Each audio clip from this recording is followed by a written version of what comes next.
additions or deletions? Dustin's moving them. Oh, sorry. I believe Deputy Mayor Hawk has an addition to the closed session he'd like to add. I'd like to talk about our favorite thing, the regional.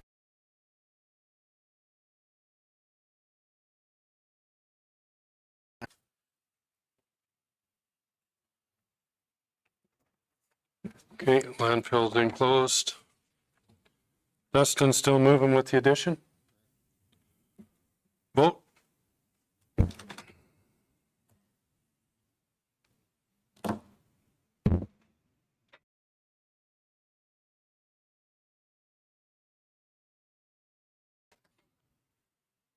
It's carried. Adoption in the minutes. Everybody read them? Michelle's moving them. Any questions or comments on them? Vote.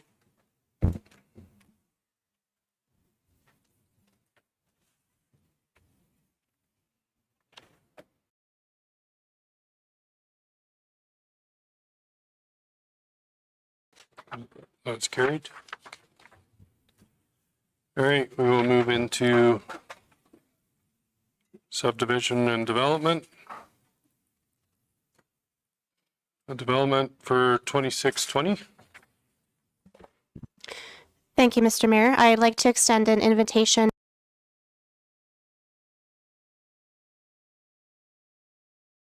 /20.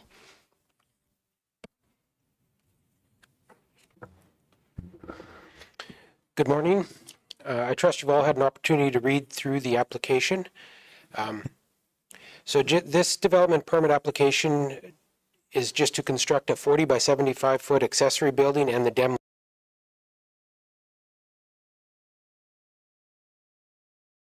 Indicated, excuse me, that the proposed use of the shop is to accommodate safe storage and maintenance of large personal equipment such as trailers and RVs, personal vehicles, as well as equipment necessary for the maintenance of the property. The submitted site plan does indicate other existing buildings, and the applicant has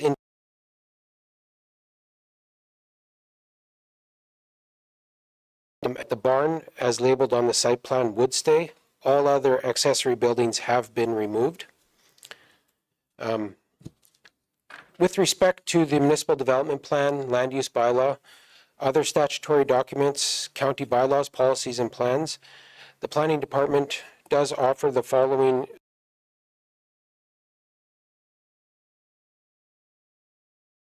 The Country Residential District, the CR2, states that the maximum height of an accessory building is 7 meters or 23 feet. The submitted application indicates that the height of the building is 7.086 meters on top of a 0.15 meter concrete floor, which does bring the elevation of the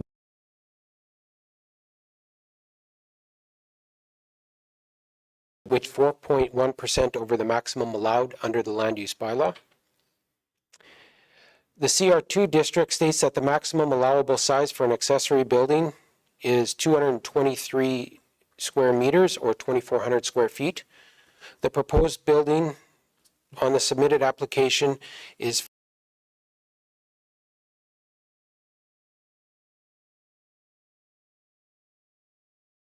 our land use bylaw. The CR2 district states that the maximum allowed total footprint for all accessory buildings is 4,000 square feet. Using the current records, administration has calculated that with the construction of the new accessory building and the removal of the accessory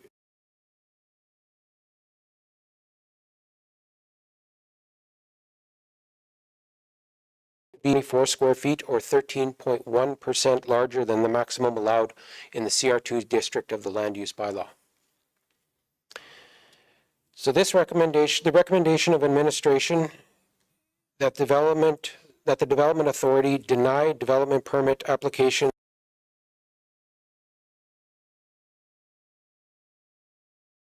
foot accessory building with the demolition of an existing accessory buildings for the following reasons. Number one, that the proposed development is 4.1% higher than the maximum allowed height. Number 2, that the proposed size of the accessory building of 3,000 square feet is 25%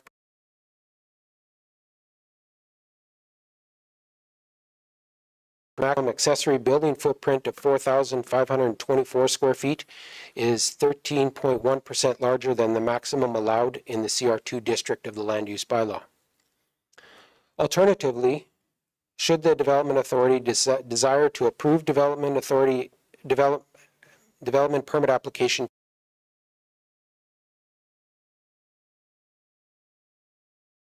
variance to the size and the variance to the maximum accessory building footprint and the demolition of an existing accessory building, administration would recommend the following conditions.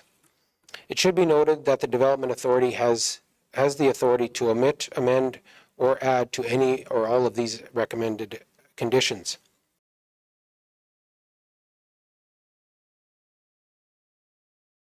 Applications.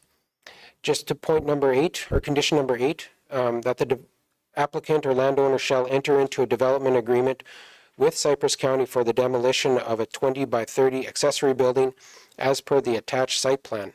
And this agreement shall be registered against Alberta land titles prior to commencement of construction.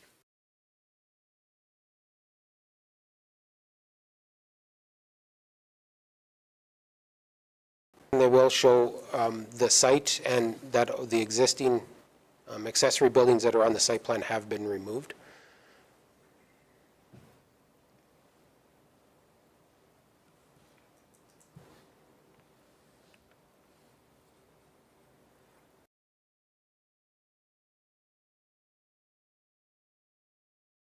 Or proposed to be removed.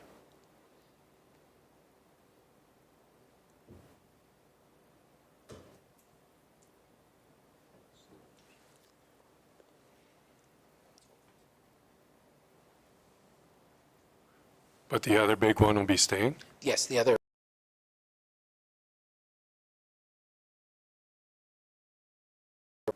of that little garage there.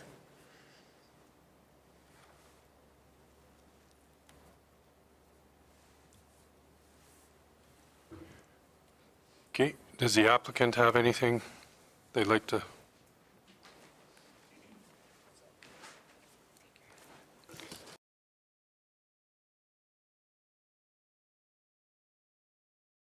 Good morning. I don't really have too much to add. With the proposed location of the shop and the existing elevation of the house, it comes down about 4 to 5 feet to where that shop would end up sitting.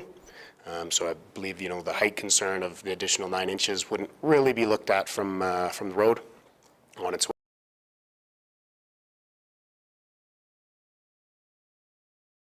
Equipped additional trailers that you kind of see spewing across the yard can all get tucked into a nice space, and we've been working on the property and the house since we purchased it about 3 years ago. We want to make it into a place that we can grow our family, grow our kids, and just have the availability for it. So not too much to add. Just appreciate your time, guys. Thank you.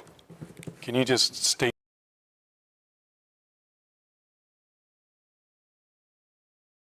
You have questions, Mr. Proctor? What pitch are you putting on the shop? What pitch roof are you putting on the shop? I believe it's a 412. Might be a 312. I'll have to look at the. And are you going to sheet the roof with what, metal or asphalt? That would be tin. Yeah. Tin? Yeah. So if you were to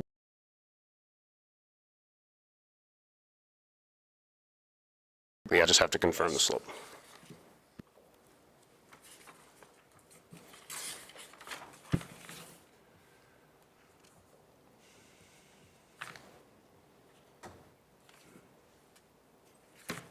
I don't see it down here, but I can do the math for you and get back to you. Yep.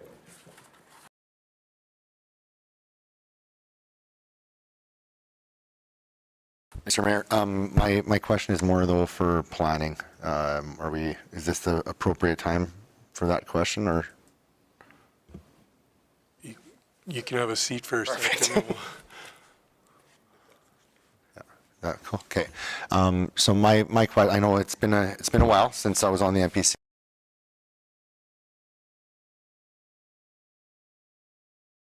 it's having two medium-sized buildings, having one bigger one. We currently have, like, our land use bylaw is going to be coming up for some amendments and consideration in the near future, correct? I'm okay with something like this. I think that we do need to flag it, though, within the land use bylaw too.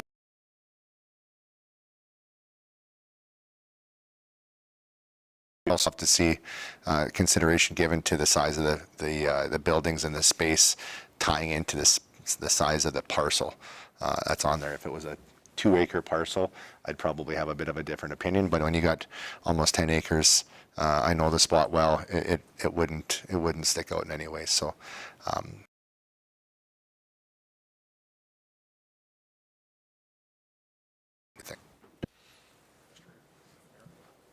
Yep.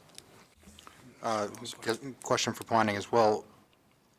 If this was consolidated with another building, say if it was a breezeway built between it and the house, it would be within the bylaw at that point, would it not be? Insofar as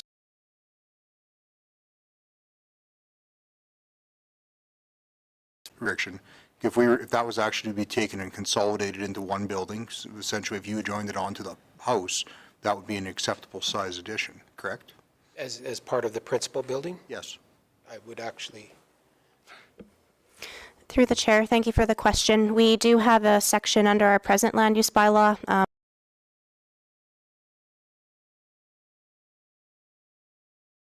of the maximum square footage for all buildings. So we did address that as part of the previous bylaw review. So it would still have to be the proper size. I mean, I see what, anybody else?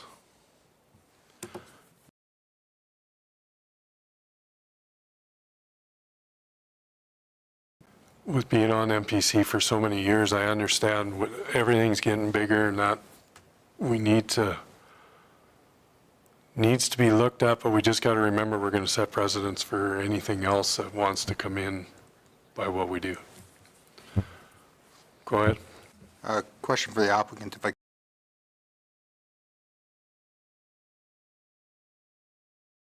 within the purview of the land use bylaw, if, by what I'm hearing, it wouldn't be approved as it sits, would you be interested in a building that was like 40 by 60? Because that would fit in our bylaw. You'll have to push the button on your.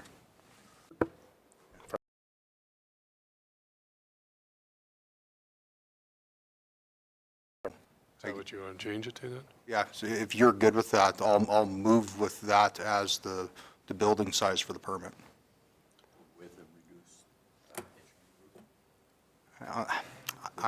I think it'll reduce the height of the pitch with the building difference.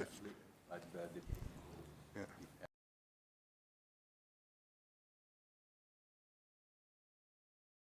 You can have a 212 pitch, and it's legal. Are you good with having it that it meets the height requirement as well? I'd like to review that one, just with the structural engineering drawings that I've gone through already. I'd like to just confirm that slope prior to making that decision. I'm not really upset.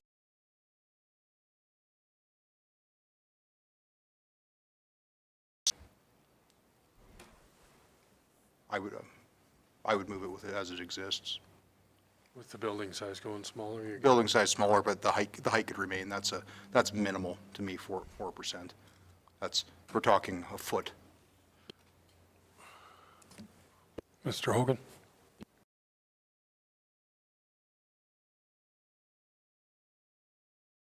I would suggest that a motion or a condition to work with the planning department to make it the maximum size allowable.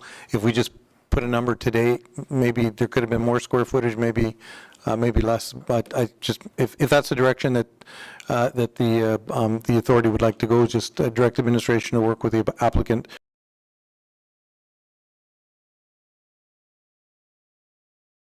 Maybe it's I don't know, 8 foot, set 10 feet. I don't know what exactly that would be today, but as opposed to putting a hard number on it, because maybe we can get more.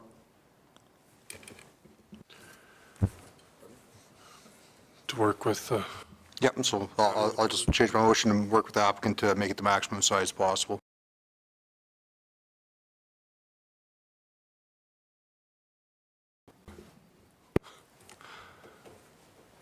We need that. Does everybody understand what, Blaine, do you have?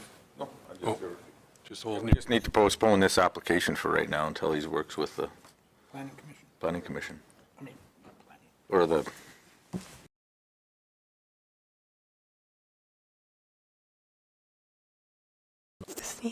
Through the chair, the motion to direct administration to continue to work through the different options with the applicant, I think, is the direction that we'll be seeking. If Mr. Mundell is willing to reduce the overall area of the shop, it's likely that it will fit within our parameters of what staff can approve. We do have a 10% variance that we can apply.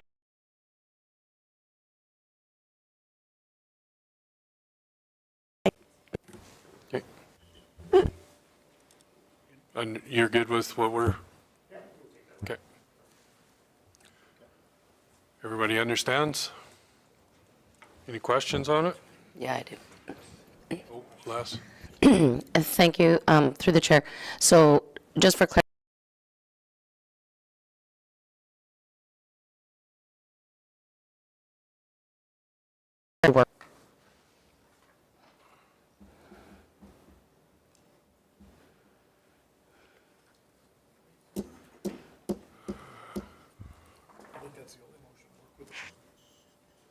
So number 8 would be working with the landowner instead of putting a size in?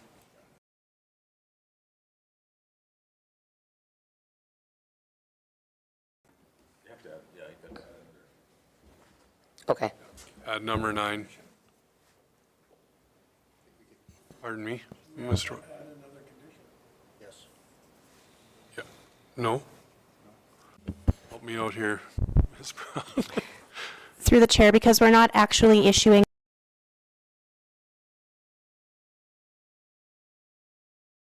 to administration to go back for further discussion with Mr. Mundell. So just a motion directing administration to revisit the application with Mr. Mundell. Okay, so that's Dustin's motion, is just for staff to go back and revisit this. They'll come back, either they pass it or it'll come at a future.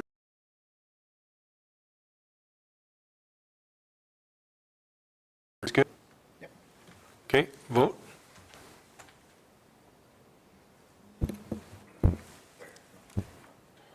Carried. Oh, I don't read this off today because it's not. Okay. All right, we are on to 4.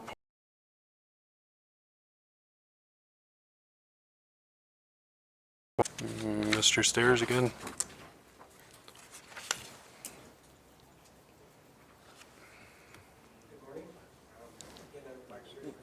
Turn your mic on. Thank you. I'm here to present subdivision application 25CY19.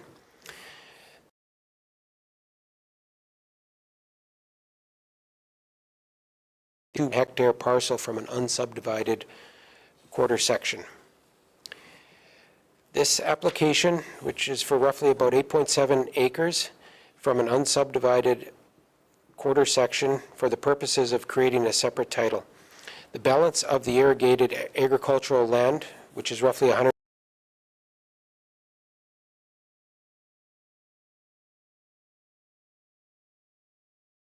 to be taken out of the quarter section, and the applicant has indicated that the purpose of this subdivision is for the sale of the remnant irrigated agricultural land. This property is located along Township Road 103, approximately 800 meters east of the County of 40.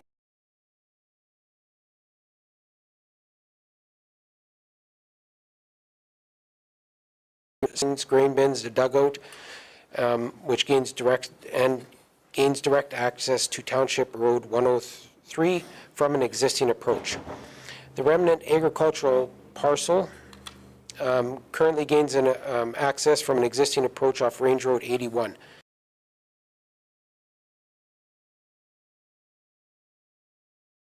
Subdivision.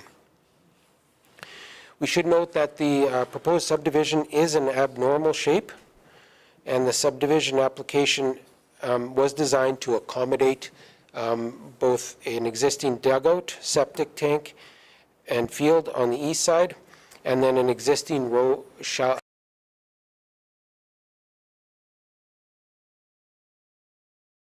on the southwest corner. The irrigation turnout for the that services the pivot will be remain on the remnant agricultural lands. Again, reference to municipal, provincial, and federal legislation. We did point out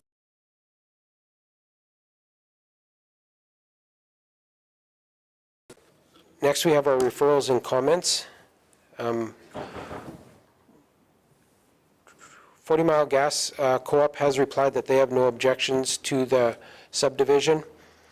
County of 40 Mile has no objections. The St. Mary's River Irrigation District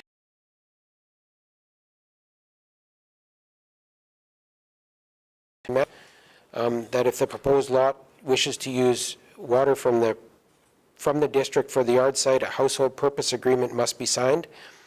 And it appears that the subdivision accommodates for access to a riser for the yard purposes. Any easements required to support this infrastructure should be registered on title.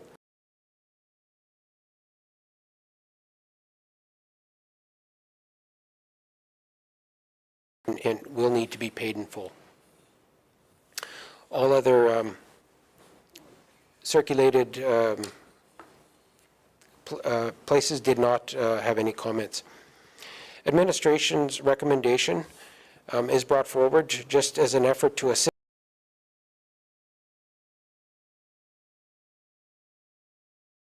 or added to as per the subdivision authority. And again, I can read out these conditions. It's the developer's responsibility to enter into any necessary agreements with the St. Mary's River Irrigation District. It is the developer's responsibility to ensure that the Cypress County tax account for this property is up to date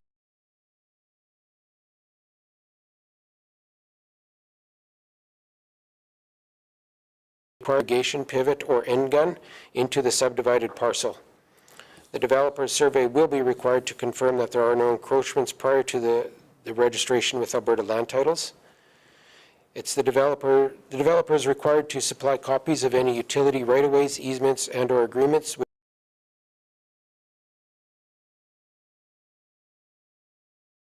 prior to the registration. Or alternatively, the Subdivision and Development Authority deny subdivision application 25C119 for whatever your reasons would be.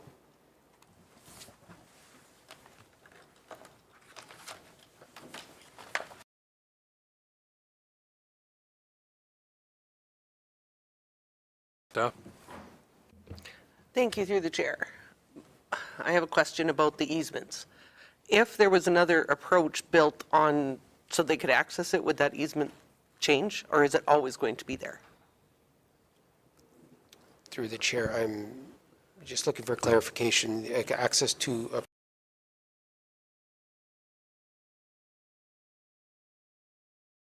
Or is it going to be attached to that piece of property no matter what? the easements will be attached to the That was my piece of property. Sorry. Okay. Would the applicant like to speak to his application? Nothing.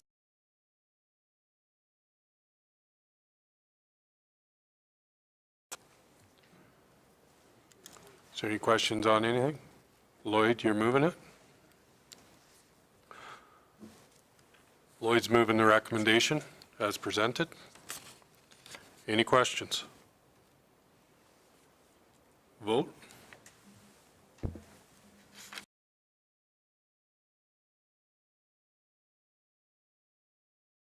Gee.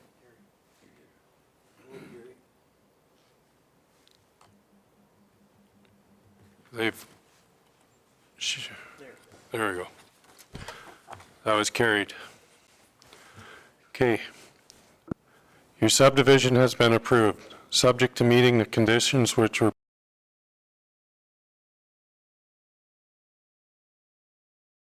are advised to begin working towards completing the necessary conditions and getting arrangements to have the appropriate subdivided areas served if you have not already done so.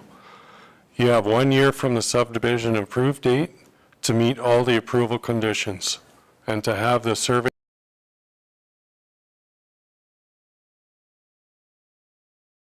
title.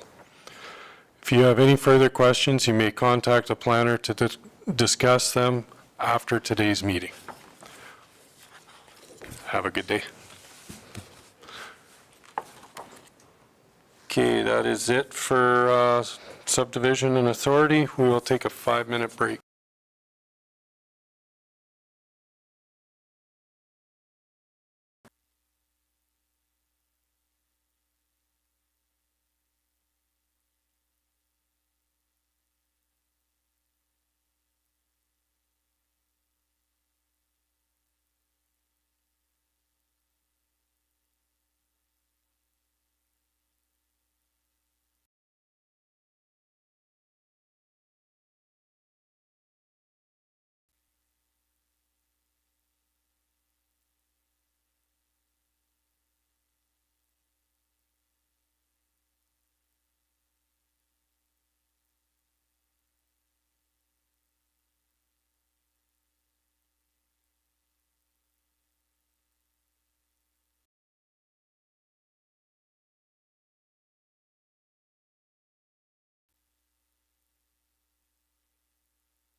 on municipal road allowances shall comply with the following minimum construction standards.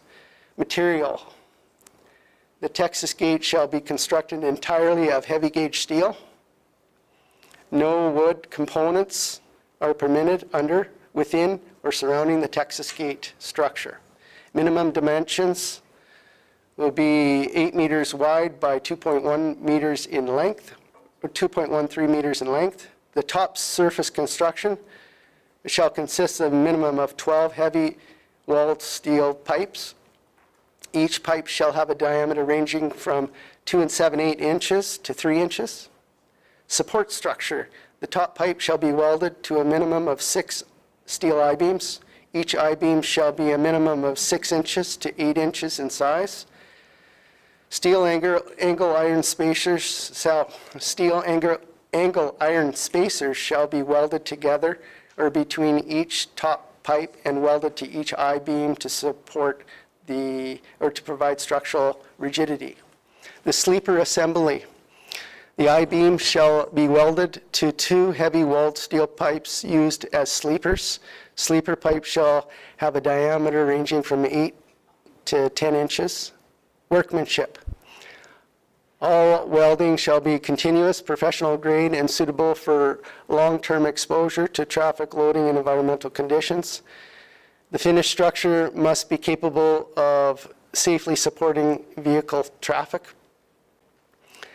The Texas gate requests that may be considered where, as mentioned, the road allowance traverses actively used agriculture or grazing lands. Fencing exists or is proposed on both sides of the road allowance. There is a demonstrated operational need to contain livestock. The developed road is not the primary access route or a heavily used road. Conditions for approval. If approved, all costs for construction, installation, and removal are the responsibility of the applicant. The gate must meet county design and safety standards as indicated in the application. Texas gates located on developed road allowance will be maintained by the county. Texas gates located on undeveloped road allowance will be maintained by the applicant at their expense. Liability and indemnification clause. The applicant shall assume all liability associated with the Texas gate and indemnify and hold harmless Cypress County from all claims, damages, or losses arising from the installation and use of the Texas gates on undeveloped road allowances. And that is the proposed policy. Any questions? Mr. Hawk? I got a couple, Ken. Way back on page 1 of 3, under eligibility criteria, it says fencing exists or is proposed on both sides of the road allowance. If there's fencing on both sides, why would it even be eligible? Because the cattle would be contained then. Through the chair, in some cases with the oil field, there is fences on both sides, the way they have that out there right now. Typically, it's one side or, it's controlled at the intersection of the quarter too. So we've seen both in that regard. Okay, and then second was the developed road is not primary access route or heavy used public roadway. They do work on heavy roads because the 501 has numerous Texas gates on it, and there's no On that one. on the 501 itself, which is a numbered highway. And is your primary route coming out of the council area towards Medicine Hat, and there's no problem with them. So why are we saying not on primary access route in the county? Well, through the chair, this is a determination in the condition where we look at traffic counts and whatnot, where we determine what is the heavy haul route, or if it's a well-traveled or bus route or et cetera like that. So in the application, that'll be one of the review points there. Mr. Kirpyway?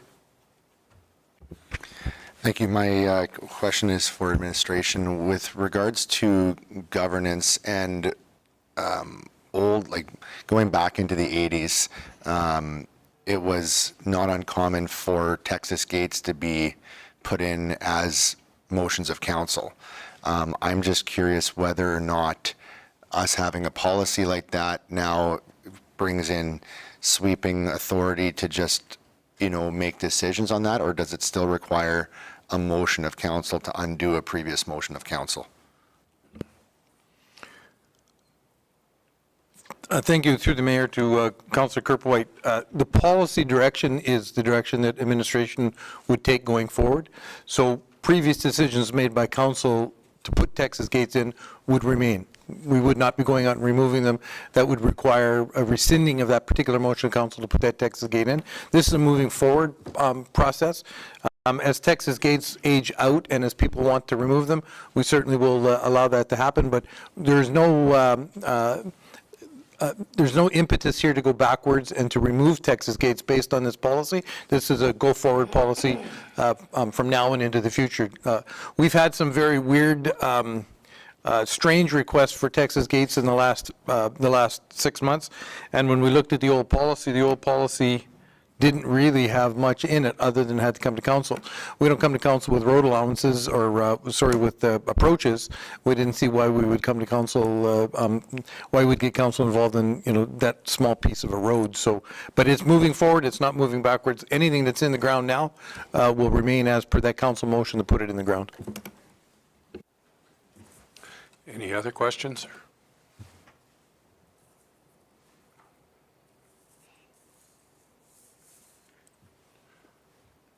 Not seeing any. Keith? Just out of curiosity, talking about liability, the Texas gates that we already have, that somebody else put in, we assume the liability, or we have that responsibility? Thank you, through the mayor, to Councillor Ritz. Anything that happens on public land inside the municipality's jurisdiction, we own the liability, whether it was put in by a private individual or somebody else. If we put something in and we allow it to stay in, we've accepted the liability. If we put it in ourselves, we've accepted the liability. So anything that's there that was put in prior, even if it was put in by a resident and it's on our road, on our public road allowance, we'd ultimately have the liability. So does that change going forward? No. We certainly would like a hold harmless agreement that if something did happen, that the person who put it in would have some responsibility. At the end of the day, we are the deep pockets. Ms. McKenzie? I will move that council approve policy R21, Texas gates as presented. Any other questions or comments? Vote.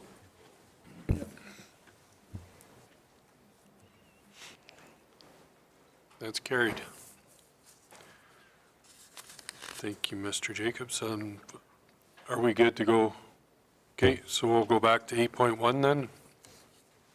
Dunmore Water Service presentation. Thank you, through the chair.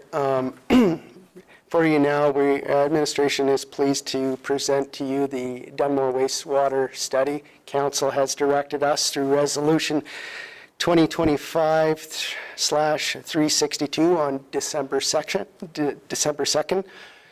There were 4 asks of council at that time: the option for types of scalable servicing for the hamlet, options for regional connectivity, option for high-level financial cost estimate, including annual operating costs, and potential construction timelines.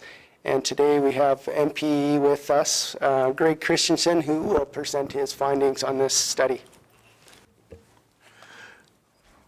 Mr. Mayor, if I could just let council know, we've had some streaming issues this morning. So audio's been in and out. I think some video's been in and out. Just it's under control now.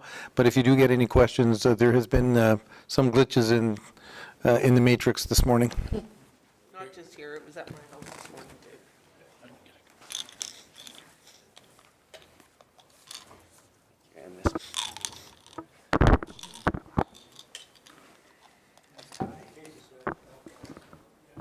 All right, thank you very much for the opportunity today to speak to you on the Dunmore wastewater study that we prepared on behalf of the county. My name is Greg Christensen with MPE Engineering. So outline of the presentation today, the introduction, the population projections we did, wastewater generation estimates, the treatment and disposal options we came up with, as well as the capital and operating costs for those options, some discussion and recommendations, an implementation schedule, and review of the grant summary we completed. So for introduction, currently in Dunmore, there is no central collection or disposal system. Everyone relies on individual septic tanks and disposal fields. As Dunmore continues to grow, a centralized collection and treatment system will be required. So the objective of the study was to review and evaluate different treatment options that would accommodate future growth. To do so and to simplify the report, we did break Dunmore down into two separate zones. Zone 1 being the entire hamlet and Zone 2 being the east side development area. This allowed us to kind of come up with a practical approach. We quickly realized that providing collection and treatment for the entire hamlet was maybe going to be pretty cost prohibitive. So here is a figure of the two zones we evaluated. Zone 1 being the entire hamlet, Zone 2 being the east side development area.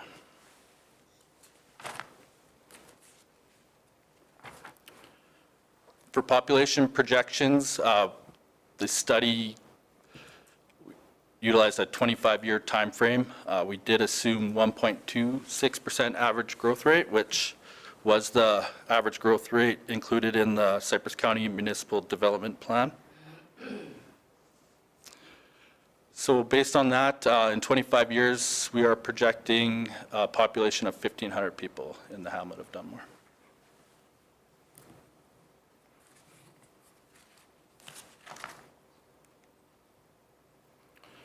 For wastewater generation, we started with what the current estimated generation was. We came up with 240 liters per capita per day. We estimated this based off of current water consumption rates within the hamlet. We then assumed 85% of that consumed water was going to contribute to the wastewater stream. So projecting those flows out to the projected population in 25 years, we came up with the entire hamlet would produce roughly 132,000 cubic meters of waste per year. And the Zone 2 area would produce roughly 81,000 cubic meters per year. We've got a question in the gallery here. Greg, on your water consumption, is that taking in them watering the lawn too during the summer? That consumption, or is it, did you figure that in?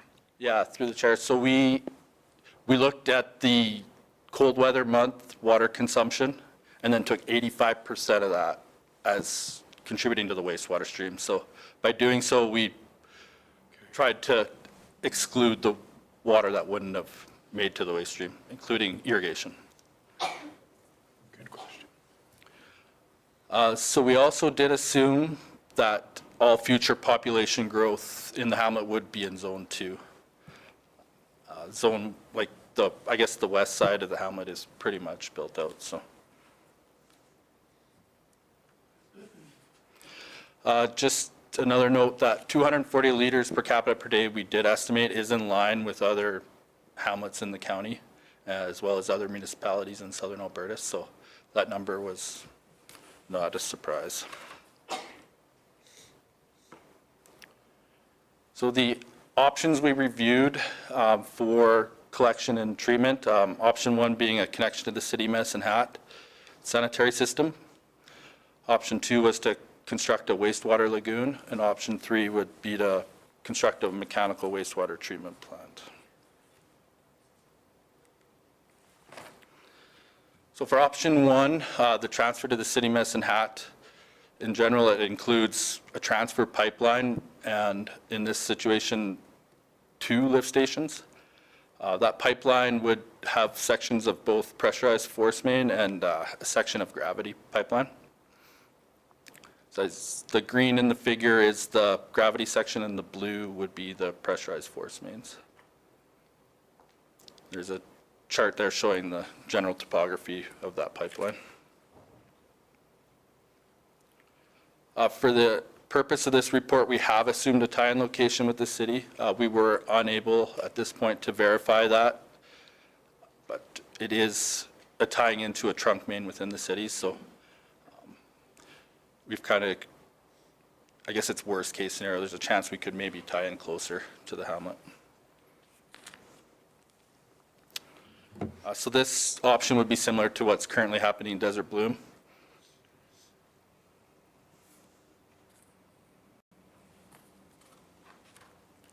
For option 2, wastewater lagoon, this option would include constructing a wastewater lagoon, a lift station, a transfer pipeline between that lift station and the lagoon, and then a discharge pipe from the lagoon to, in this case, Ross Creek. So in developing this option, we considered proximity of that lagoon to populated areas. So based on city operations, discussion with county operations, that proximity or that setback should be at least 2 kilometers to avoid kind of odor complaints and other nuisance complaints. So that was considered, as well as the topography of the land. So generally the land sloping downhill to the north. So having the lagoon on the north side is just logistically easier. Got another question here for you. I have a question with that. So would that be quite an environmental issue with it, you know, the slope going right down to the Ross Creek there? Is that going to be would that be a major problem to overcome? Through the chair, not in my experience that the lagoon would be designed with the banks high enough to contain that. There'd be freeboard on those banks, so the risk of a spill would be fairly minor. And then after treatment, that would discharge to the creek anyways, so. Yeah. There is obviously regulatory risk to this option, which we'll get into later in the presentation, but as well as land risk, if that land's even available for sale, that wasn't explored at this point, so.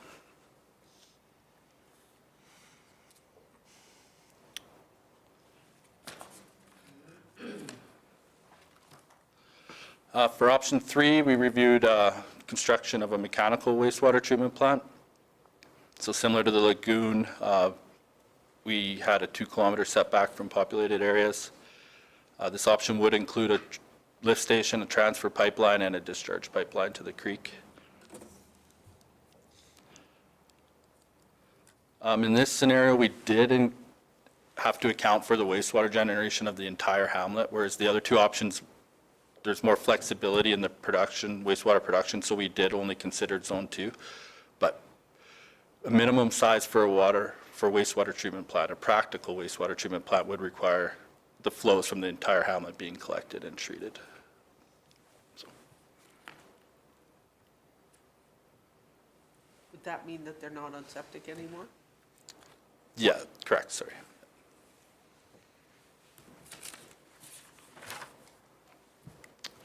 So for the capital and operating costs, table shows the 3 options. So the connection to the city and the wastewater treatment plant both had estimated capital costs of about $15.5 million. The lagoon option was $10.6 million. For annual operating and maintenance costs, we're showing those numbers as a cost per capita per year. So similar to the capital costs, the connection to the city and the mechanical treatment plant were the highest, with the lagoon being the lowest. So.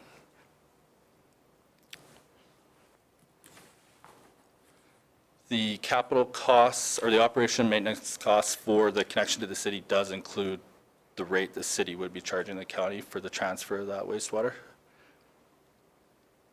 And these operating costs were developed based on current operating costs of county assets. Working with Doran and his team, he was able to provide us information on your current operating costs. So, except for the wastewater treatment plant, we relied on projects of similar scale that we've worked on throughout the province to develop those.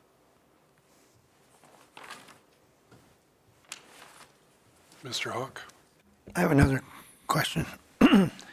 With that lagoon option 2, instead of going all the way down to the creek, something be done like in Suffield, go part way and make a deal with the landowner that he could irrigate off of it? Take that water once it's, instead of dumping it, using it for irrigation. Through the chair, so we did consider that, and in discussion with Dorn and his team, in his experience, that's been not as practical as it's maybe meant to be, because there's a lot of regulations regarding what that water can be used for in an irrigation scenario. Takes a lot of coordination with the landowner, or the farmer that's using that water. Not impossible, just adds complication, I guess. Maybe something that could be reviewed further if that is the option that's going to be. Mr. Mayor? And just for clarity, engineering's an interesting game because they make assumptions based on current use. We believe that there will be a significantly higher water usage and wastewater requirement out of Zone 2, because that will be likely be commercial. Unfortunately, engineering doesn't have any way to guesstimate what that might be today. It could be nothing, it could be a lot. For example, if a hotel went in there at some point, a hotel would be a massive water user. A 50 or 60 or 70 unit hotel would use as much water as probably 25 or 30 houses in the hamlet would. So some of these are just based on assumptions. We don't know where this will go, but Zone 2 is considered to be almost entirely commercial, and that will obviously have some impact on these numbers. As well, in terms of the land for the lagoon, Ryan Council, that some of that was just recently subdivided. So that might give some indications to potential future use. It should also be noted that the capital costs shown here do not include the collection system that would ultimately be required within the hamlet. So this is only from that central point of collection with the hamlet and the treatment option itself. So we did estimate the likely cost of the collection system for Zone 2, or the already developed section of Zone 2, and that was approximately $8 million worth of capital investment. So just the Eagle Ridge, the currently developed part of that east side, not the west side.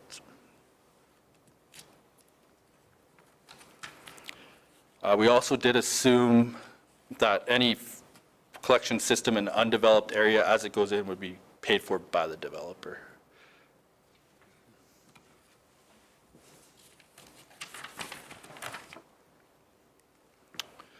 So as far as discussion and recommendations, so on this table is the pros and cons we've developed for each option. So some of the pros for connection to the city system is that it eliminates the need for building a treatment facility. It also reduces the risk and removes the need for, I guess, land acquisition. And there's a way more streamlined regulatory process to that option. Some of the cons are you are relying, I guess, on the city for disposal of that wastewater. So outside of a negotiated agreement, I guess there's risk to that disposal fee increasing annually. For the wastewater lagoon, some of the pros are is the lowest capital and operating costs. It does allow you some autonomy and flexibility in how you operate. It is highly adaptable, I guess, to varying wastewater flows. So if you did get a large development, lagoons are either capable in its current design and handling that, or easily adaptable to changing wastewater conditions. Some of the cons with that option would be the uncertainty regarding the availability of the land for the lagoon, as well as the regulatory process for that. So both need an approval for the lagoon itself as well as for the discharge to the creek. For option 3, the mechanical wastewater treatment plant, this option would provide you the highest quality effluent. It would require a smaller physical footprint than a lagoon system. Some of the cons similar to the lagoon is the uncertainty regarding availability of the land, as well as the regulatory process for developing that wastewater treatment plant. Also, a mechanical treatment plant does require a level 2 operator. In discussing with city or county operations, that staffing requirements would probably need to be increased to man a mechanical treatment plant like that. So. Also, a mechanical treatment plant is mechanical equipment which does age and deteriorate over time. So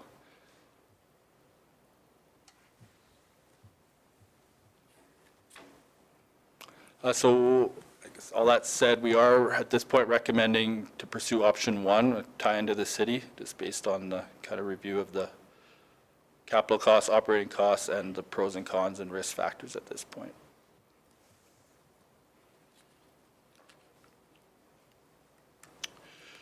For implementation schedule, we are estimating it would take approximately a year to get through the design process and regulatory process. Tendering 4 weeks. Construction, we are estimating there's about 40 weeks of construction for both the pipeline system as well as the lift stations. Those can happen concurrently, so a full development schedule of approximately 2 years. This does not account for any schedule gaps if we are pursuing grant opportunities and those funding windows don't match this timeline, then this schedule could be extended for that. We did a review of the current grant opportunities. The Alberta Municipal Water and Wastewater Partnership Grant would provide funding up to 75%. We're estimating roughly 73% of the capital costs for the disposal and treatment component of this project. Your collection system within the hamlet would not be eligible. There's the Alberta Community Partnership Grant. So this is a planning grant that would be available.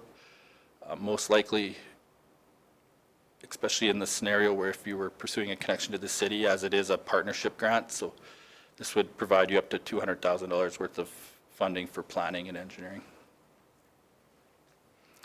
There is a Building Community Strong Fund that was identified in the federal budget in November of 2025. This program, there is no further details available yet at this point, but it is kind of on our radar as a potential funding opportunity. But until such time as there's a intake or details about the grant opportunity, we just don't really know much about it yet.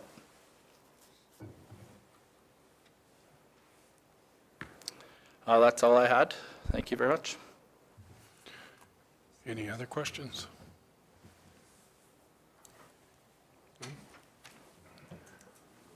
No? So I was just wondering, what was the price for option number 1 again? Was that the 15? 15 million. Okay. With a chance to get 73% of it back with help from the province. Thank you. Dustin?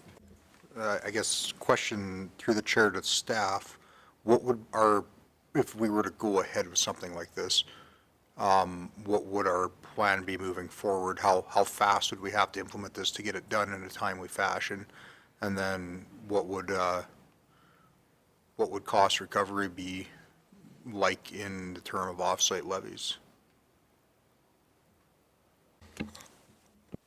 Thank you. Through the mayor to Councillor Vossler. The development in the undeveloped area in Zone 2 right now would be either done through offsite levies or preferably developer wants to build, developer picks up the cost of putting in that infrastructure to their new building. We'd have to talk about, what our policy would be as a council and as an administration, but developer pay. That's essentially it. In terms of timelines, I think engineering has indicated 2 years. I think if council decided they wanted to move forward, it's a matter of getting into it a budget, getting the proper engineering done, getting the agreements in place. For example, if option 1 is the choice to move with the city, is getting agreements in place. My understanding is in talking to Mr. Jacobs, the city is not, the operations side of the city is not necessarily opposed. Apparently, they don't get enough effluent going through their south and east lift stations, and so this would add some. Sometimes you need stuff going through to keep stuff working. So I would suggest at this point, if council decided they wanted it to move ahead, we would budget for it in this year's budget for construction in 2027. And engineering could take place the rest of this year. Tenders could go out in the fall, and with construction. I think hooking up to the, I'm not an engineer, but my assumption, reading the material, and certainly Ken and his staff can tell me if I'm wrong, but I would think that the construction of the hookup to the city is probably the easiest. I use easiest in air quotes. Construction, building lagoons requires other things, and greater distances, and obviously the land acquisition question becomes an issue with the lagoon. A wastewater treatment plant, mechanical plant can go many more places the lagoon can't, but the lagoon itself, we want it away from urbanized areas, we want it away from homes, because lagoons are what they are, sewage lagoons. So timelines, again, inside the 2 years, and it's just really a matter of getting some direction from council as to what of these options do you want us to drop one and focus on two? Do you want us to drop two and focus on one? I think there's some other things we can discuss in closed session as well regarding one of the options, but I think that's really all we're trying to get today is what's the next steps? What direction do you want us to, and when I say steps, I mean baby steps. What steps do you want us to take moving to the next, to the next piece of this process? Mr. Proctor? If we were to go number 3 with the wastewater treatment plant, what is the rules governing the wastewater in regards to using that then as irrigation? I realize the lagoons, we have a lot of testing and everything we have to do, but what about wastewater treatment plant? Through the chair, I'm not as familiar with those off the top of my head, but I would assume that it would be similar to the lagoon itself. I think the effluent itself would be a higher quality, so maybe not as restrictive, but. Yeah, because it's tested coming out in order to put it back into the river, so to speak.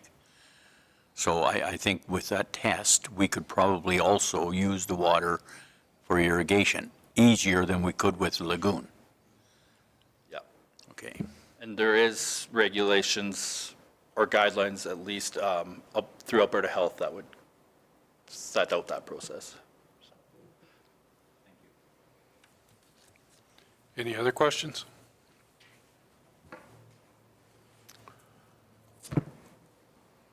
Not see any. So as you discussed, we got some things to talk about in camera, and so we'll deal with this later today. Thank you very much for your presentation. Thank you very much.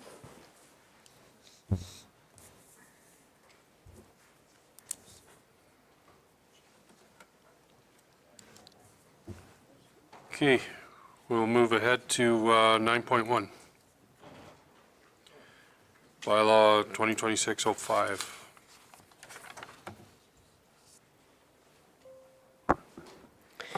Thank you through the chair. Bylaw 2026-05 is a request for first reading. This is an application to rezone approximately 1.25 acres from agricultural district to highway commercial district. And the property is located within the southeast quarter of section 32-12-5, adjacent to highway 41A. Should council grant first reading to bylaw 2026-25, the public hearing would be scheduled for March 24th, and the recommendation is that council move first reading.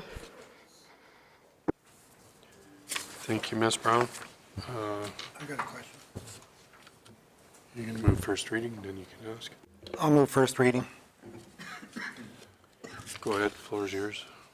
It's to the planning. I think there is a typo, because under the recommendation, it's southeast section of 35. 35, and then up there it's 32, 12-5. We got two. The subject area is located within Pen 32-12-5, west of 4, approximately 2.7 kilometers. And then we say it's southeast 35-12-5. Through the chair, thank you for pointing that out. The correct quarter section is as is in the motion, southeast 35. 35, okay. 35, okay. Okay. Mr. Hawk has moved the first vote. Hawkeyes. Hawkeyes. Jeez. Michelle. Gary. Vote. That's carried. 9.2.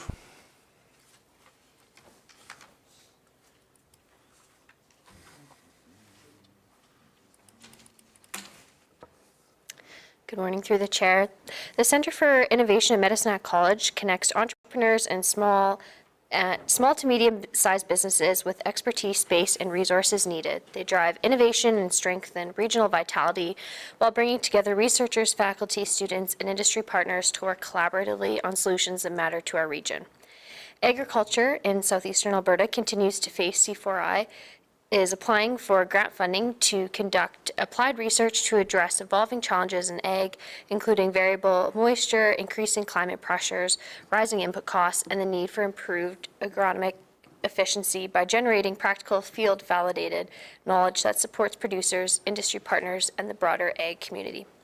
C4I is requesting a letter for support for their Ag Applied Research Program grant application that will focus on producer-driven research questions grounded in real-world farm challenges, on-farm trials and demonstrations that directly inform management decisions, collaboration with growers, agronomists, and industry to ensure relevance and impact, and innovation in crop production, soil health, and sustainable farming systems. There's no financial commitment required from Cypress County, and administration's recommendation is to approve the letter of support. Michelle? Keith had his hand up. Keith? Yeah, I'll move that we support this with a letter. Okay. So would you, or do you have something to say? I just had a comment.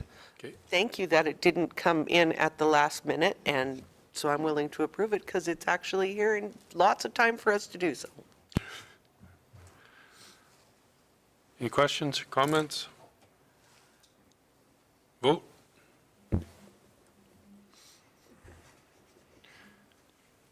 That's carried.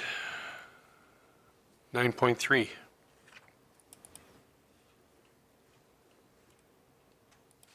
Who's Mr. Mayor, I'd like to extend an invitation up to Mr. Brian Stair to walk us through agenda item 9.3. throw him to the fire right off the start? Thank you. This information brief is brought to council just in response to a submission from adjacent neighbors that was presented at the last council meeting. This is regarding a billboard sign on just off of Township Road 120. The development permit application 2533 was for a non-illuminated freestanding billboard sign, and this was approved by the Development Authority on April 2nd, 2025. In the land use bylaw application, or in the land use bylaw, this property is zoned in the A2 and is largely undevelopable for building purposes due to minimum setbacks requirements as set out both in the land use bylaw from both adjacent roads in the creek, as well as a sizable portion of the property is in the flood risk area. Development permit application was issued on April 8th, 2025, and it was subject to a 21-day appeal period as mandated by the Municipal Government Act. This appeal period ended on April 29th, 2025, and in compliance with the standard Cypress County procedures, this notice of decision was advertised in the Commentator, in the Cypress County Facebook page, on the Cypress County website, and the notice of decision was mailed directly to adjacent property owners as defined in the MGA. Once this appeal process has passed without appeal, the development of permit approval is final and legally binding. Cypress County does have limited authority to cancel or revoke a development authority or development permit except under specific grounds as outlined in the MGA. The issuance of this development permit has undergone a compliance review and no procedural errors have been identified. The revoking of a development permit outside a statutory appeal process has the likelihood of a developer pursuing judicial review or damages on the basis that the development permit is valid, final, and legally binding once the appeal period has expired. There is also a risk that revoking the development permit with undue process reduces public confidence in the municipal development permitting process. Again, there was submissions presented from adjacent property owners. This does not meet the requirements of a petition as defined in the MGA. I can just read off a couple of the different sections of the MGA, which does say that the requirements for the minimum number of petitioners are not set out in any other provisions, or if this or any other enactment then to be sufficient, a petition must be signed in the case of a municipality by the electors of the municipality equal in number of at least 10% of the population. In further, Section 224 just sets out the requirements of a petition, what has to be shown to every person who signs it. And Section 225 does go over the counting of petitioners as describing the legitimacy of any petitioner. So consideration for this application included reference to the following sections of the land use bylaw, which were just below there, and it complied with all those sections. So administration recommendation is that should council wish to consider amendments to the regulations governing billboard signage or their location, administration can be directed to undertake a review of these provisions as part of any future land use bylaw update.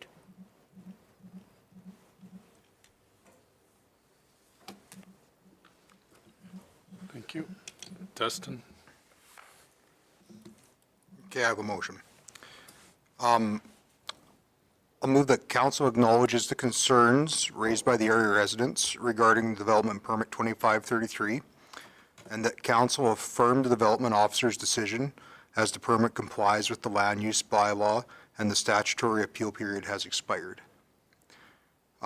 So council doesn't have the authority to retroactively change the rules after someone has followed them, but we absolutely have the responsibility to make sure the rules reflect the community expectations going forward. The frustrations of the neighbors is real and understandable. No one likes being surprised by a development by their home. This permit did follow the bylaw that we wrote. Overturning this decision would be unlawful and a liability to the county and its ratepayers.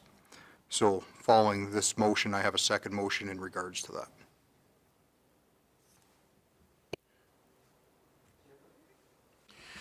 I have just two concerns. Hold on one sec.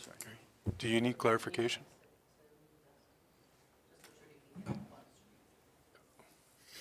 Okay, just had a clarification. Just two concerns. There was a 10 by 10 sign that we approved at Suffield. It had to come to council, but this sign being 12 foot by 36, I believe, didn't come to council. I'm a little concerned with that. And 10 by 10 was on.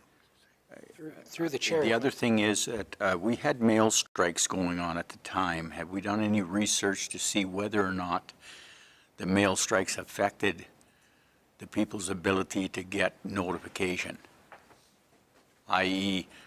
the commentator and also the letter sent? Commentator was proof in here that it was in the commentator, so. Yes, but did the people get the commentator is my statement, not whether or not it was in there.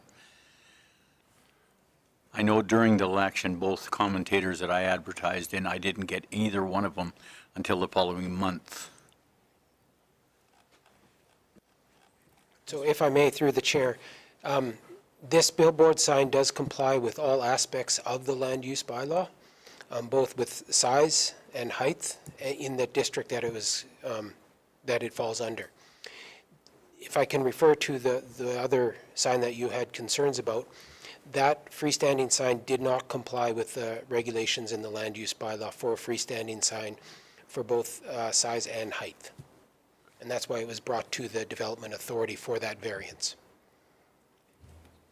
Now, insofar as the mail strike, again, I don't think the MGA doesn't define or any overcomings for a mail strike. It just says that they must be advertised in a newspaper and advertised and sent out to adjacent property owners.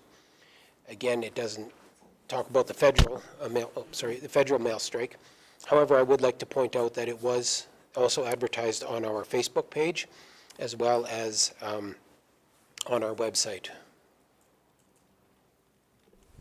But do we have an obligation to see to it that the letter is received?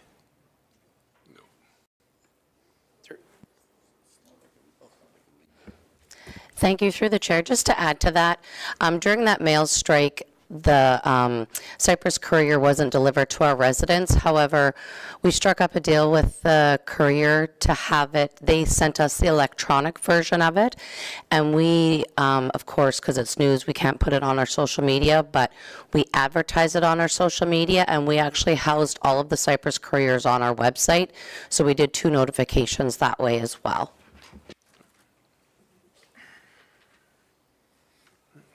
Any other questions? Do we have? Yeah.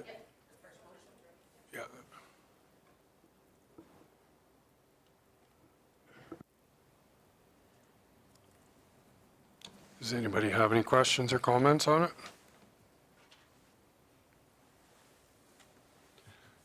Dustin has made this motion. Vote.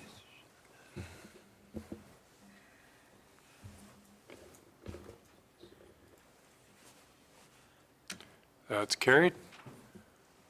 Dustin, you want another one? Okay, so my second motion will be that council direct administration to undertake and review the land use bylaw regulations respecting billboard signage, including locations, compatibility, and proximity to residences and community impact.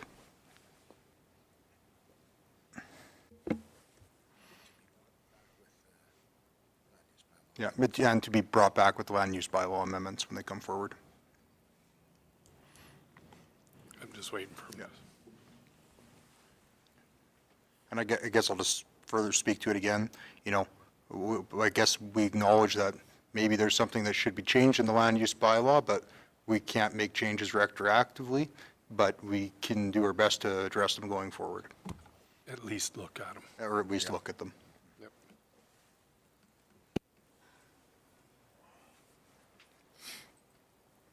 We.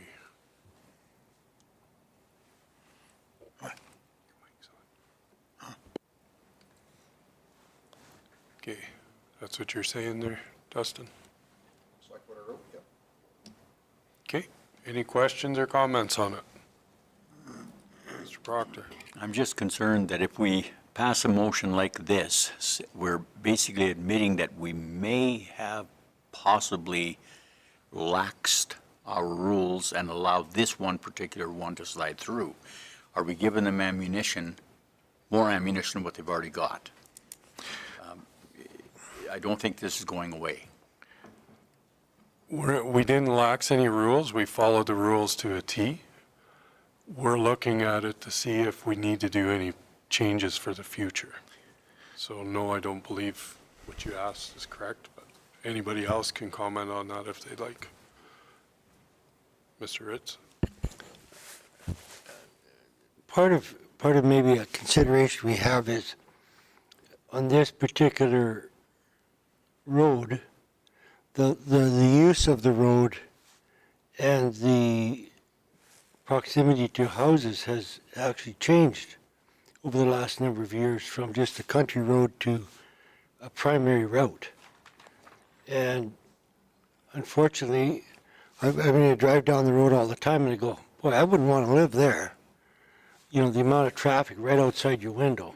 So I think in addressing this motion, we're at most saying, maybe we do have to look at this because of the use of the road. And I think it puts us in good standing going forward to be able to look at roads that are all of a sudden very busy and maybe we have to use different consideration. Mr. Hogan? Thank you, Mr. Mayor, members of the council. A couple of things, and Councillor Ritz is absolutely correct. A review, which I think this motion indicates, a review could go either way.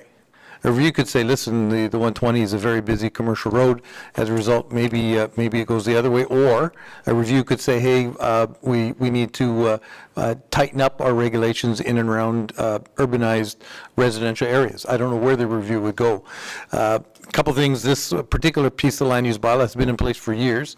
This is the first time I'm aware of that it's actually become an issue. It's been in the bylaw for many, many years in exactly the same form, and this is the first time I'm aware that it became an issue. Secondly, there is a major land use bylaw overhaul taking place right now that is coming. Ms. Brown can indicate when it's coming, but I think it's coming fairly quickly. We're kind of in the final stages of the draft. We will certainly look at what that would look like, and council through a multi-meeting process in terms of amending and finally approving the new land use bylaw. We'll have multiple opportunities, and we'll certainly present options to this. One of the options made. It might be to leave it alone, it might be to go one way, it might be to go the other. But it'll certainly get looked at, and that bylaw will be coming back fairly shortly. Mr. Vossler, you had something else? Yeah, I just think the quote's up there. I think it's just important that we recognize that sometimes things change, and the only thing we can do is look at stuff going forward and seeing what we can do to address it, and make sure that the public is happy with the decisions that are made, and that we address it going forward, and that's all we can do. So that's it. Agreed. Any other comments? This is Dustin's motion up there. Everybody knows what it is? Vote.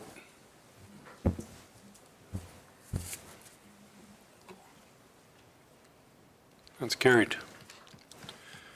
9.4.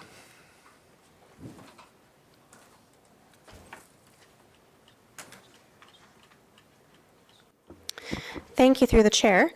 Administration is seeking council approval and consideration to establish policy PD02, processing letters of compliance. Policy PD02 is being presented to seek council direction on the adoption of a letter of compliance policy to establish a clear, consistent, and transparent approach to processing compliance letters. A letter of compliance is not a statutory requirement under the Municipal Government Act, however, is a commonly requested service by property owners, real estate professionals, lenders, and lawyers to confirm whether a property complies with a municipality's land use bylaw. Administration currently provides letter of compliance upon request. However, there is no formal council-approved policy outlining scope, limitations, or timelines. Council currently establishes fees for letters of compliance through the Master Rates bylaw. Under Section 201 of the Municipal Government Act, it establishes council's authority to set direction through policy. And in reference to the strategic plan, aligns with council's goals to continue to provide effective planning services, commitment to effective governance, regulatory clarity, and continuous improvement of municipal policy frameworks. The recommendation is that council approve policy PD02, processing letters of compliance. And I am happy to walk council through the policy, or rather to take any questions that council may have regarding this new policy. Thank you, Ms. Brown. Anybody have any questions on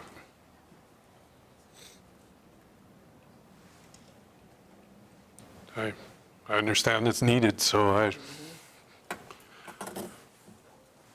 Sounds like the direction we want to go. Blaine, you moving this one? Sure. Okay. Did you have a question? Reading it, it looks fine to me. Yeah, this real property report, you got to have that in the city when you sell Yeah, everywhere. property everywhere. So we need it. Okay, Blaine's moving the policy. Any questions on the policy? Not seeing any? Vote.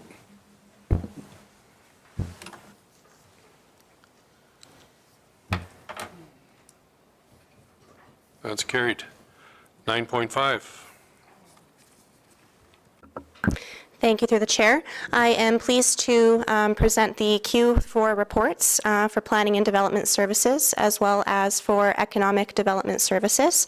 And I'll first start by inviting Mr. Brian Stair, Manager of Planning, to walk us through the Q4 reports for 2025.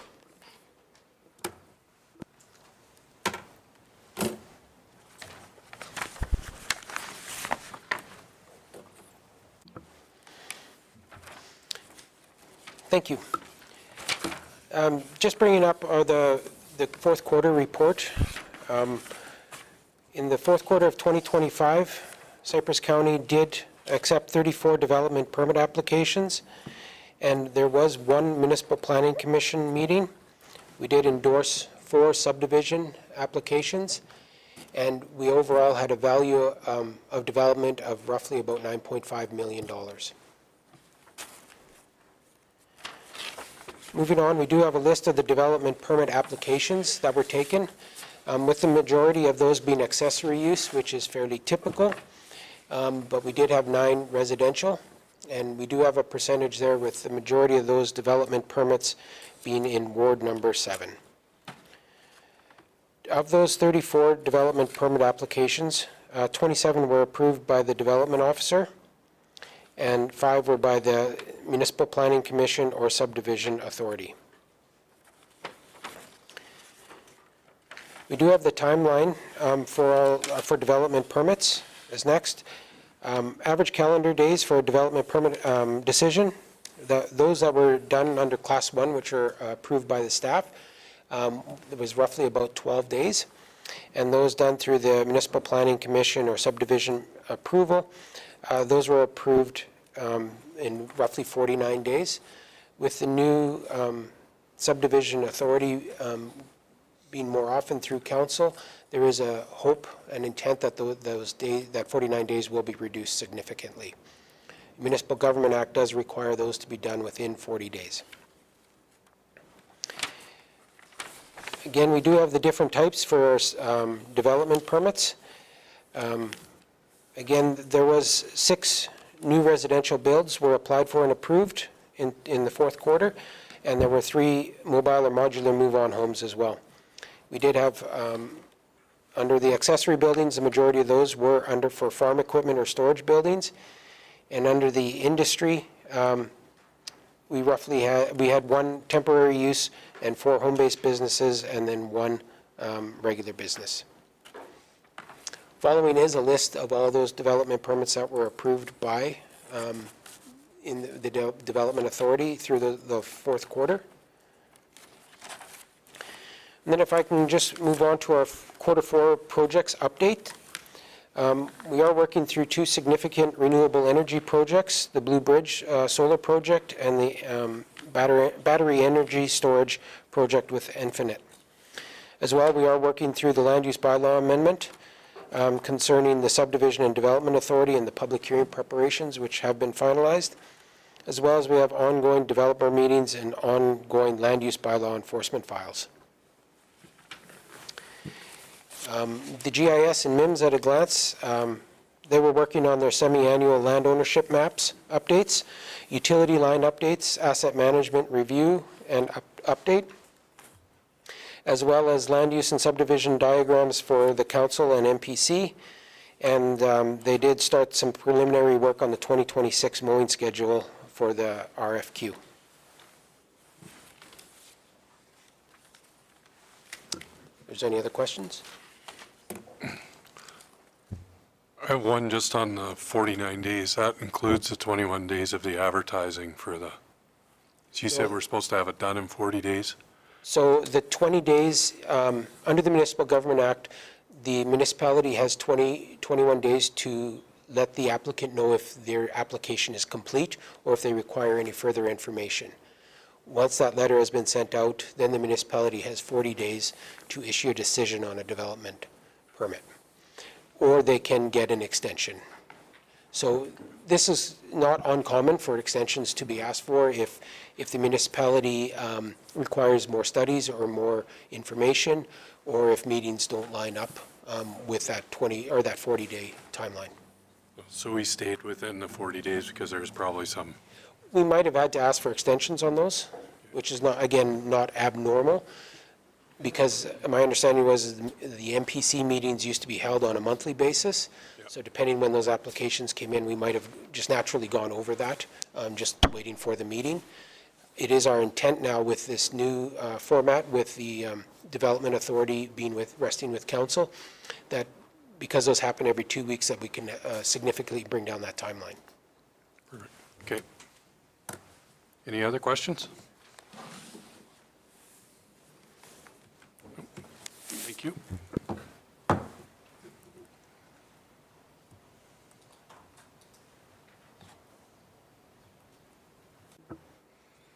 Through the chair, good morning. I am pleased to provide you with a Q3 report for economic development. So we hosted the Agri-Food Reception in July, which brought together county representation and local developers, as well as Canada's Premier Food Corridor. We hosted a booth at Country in the City at Medicine Hat Stampede. Myself, GM Taves and GM Brown attended the Invest Alberta Invitational Golf Tournament.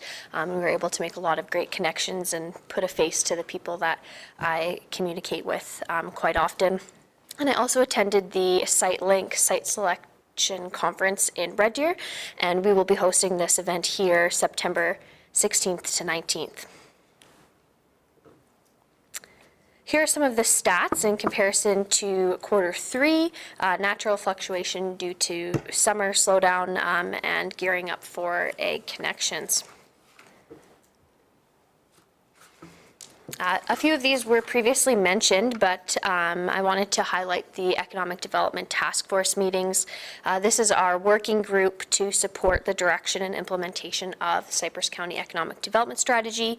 We have our final meeting coming up in March, and a report with findings and recommendations from this task force will follow. One of the projects identified in the strategy was to complete case studies of successful businesses in Cypress County. These are the last 3 that have been completed: Can Cube Industries, Prairie Gleaners, and Premium Sausage, located in 7 persons.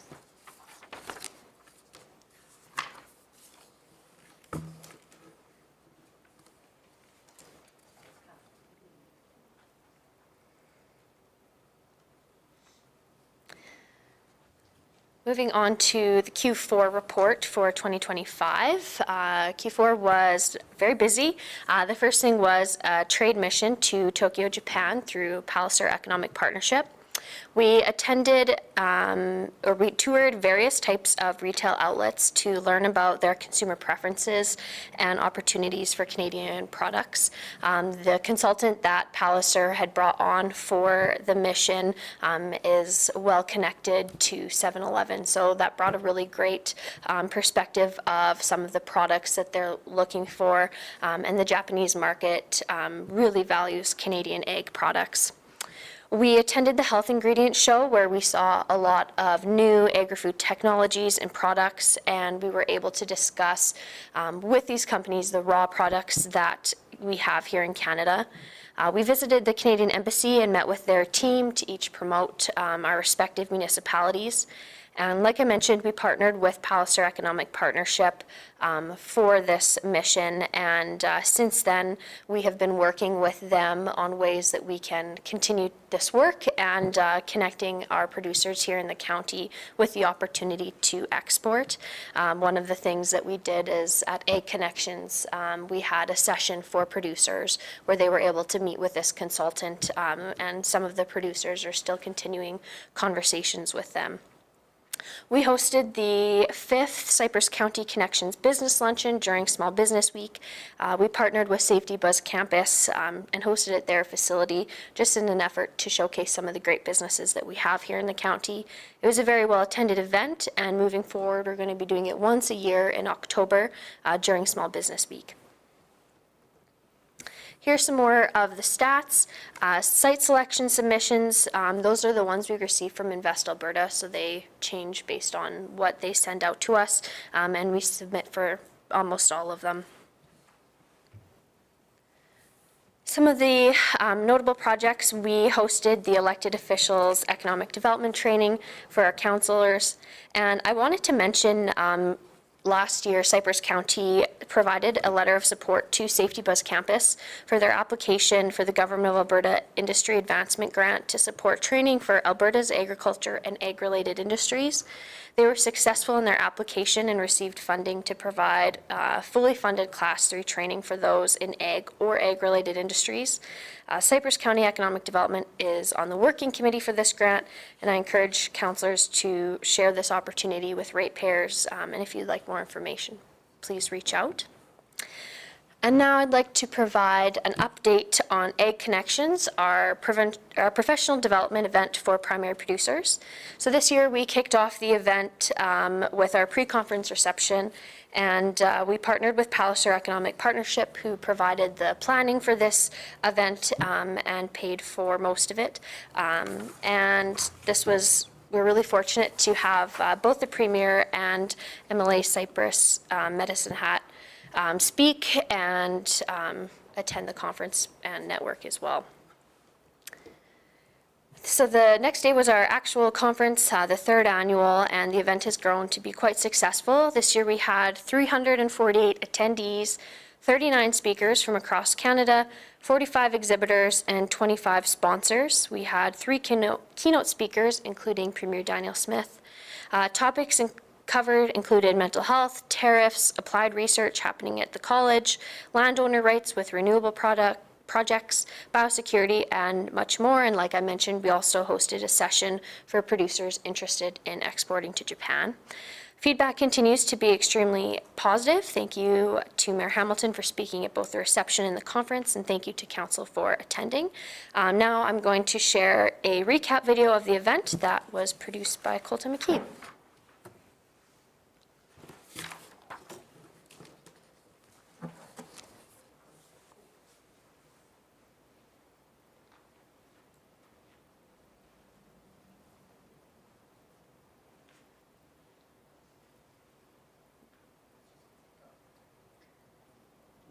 Won't have a video?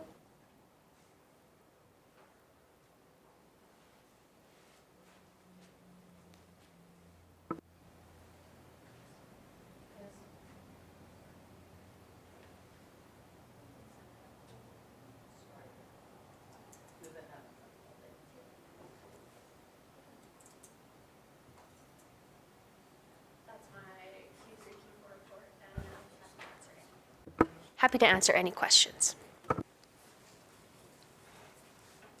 Any questions? Good job. No?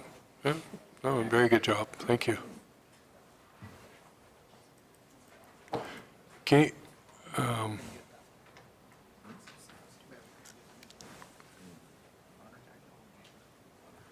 Okay, lunch is here, so we'll take a lunch break. We'll be back at 12:30.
for being down here, He had to be down here.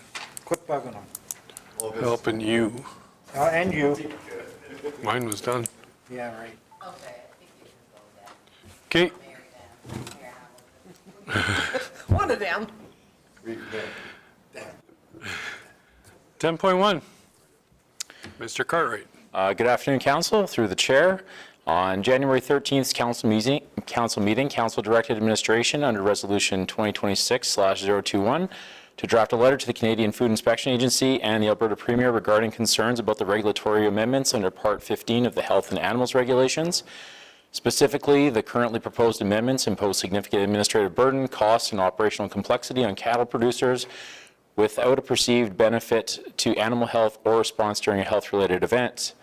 Cypress County's concerns were echoed at this year's Agricultural Service Board Conference, where a resolution was passed requesting a comprehensive risk assessment be conducted on the impacts of small-scale and mixed farms, as well as regionally representative consultations be completed. The CFIA has paused the advancement of the regulatory amendments, and this is a prime opportunity to reset the conversation. Administration would recommend sending the attached letter, or alternatively, Council can amend the letter or direct staff accordingly. Thank you. Dustin. So I had brought this forward at 3 council meetings ago. I do still believe it is a good idea to take and send this letter. It just follows up with what got pushed through at the Ag Service Board Conference, and I'll move that we send it as presented. Any questions or comments? Mr. Kirby-White? Thank you, Mr. Mayor. I've got no problem sending it. I'm just curious, how do we, like, when we send a letter like this, are we sending it on behalf of the Ag Service Board, or is it, as Cypress County Council, we recognize that a major contributor in our area is agriculture and food, as such, we want to, I'm curious as to how we as a council send a letter, how that is phrased, and how we tie that in as advocacy, and then where does that stop? So I'm just, if you wouldn't mind just kind of enlightening me a little bit. Yes. The answer is yes. No. Through the chair. Oh, sorry. Through the mayor, Councilor Kirby-White, I would suggest in this case, this one's from council, from the elected body. I would also suggest strongly and encourage the Ag Service Board to send a very similar letter, if not a copy and paste of this letter. I think 2 letters, one coming from the Ag Service Board, which speaks specifically to the agricultural side of things, and then one from council saying, as many of our residents are farmers and ranchers and work in the ag sector, that we represent our elected. So one's kind of focused on the ag side and one's kind of focused on the electorate. But I think I would encourage the Ag Service Board to send one as well. Well, and I'll speak to that because it doesn't only affect ag.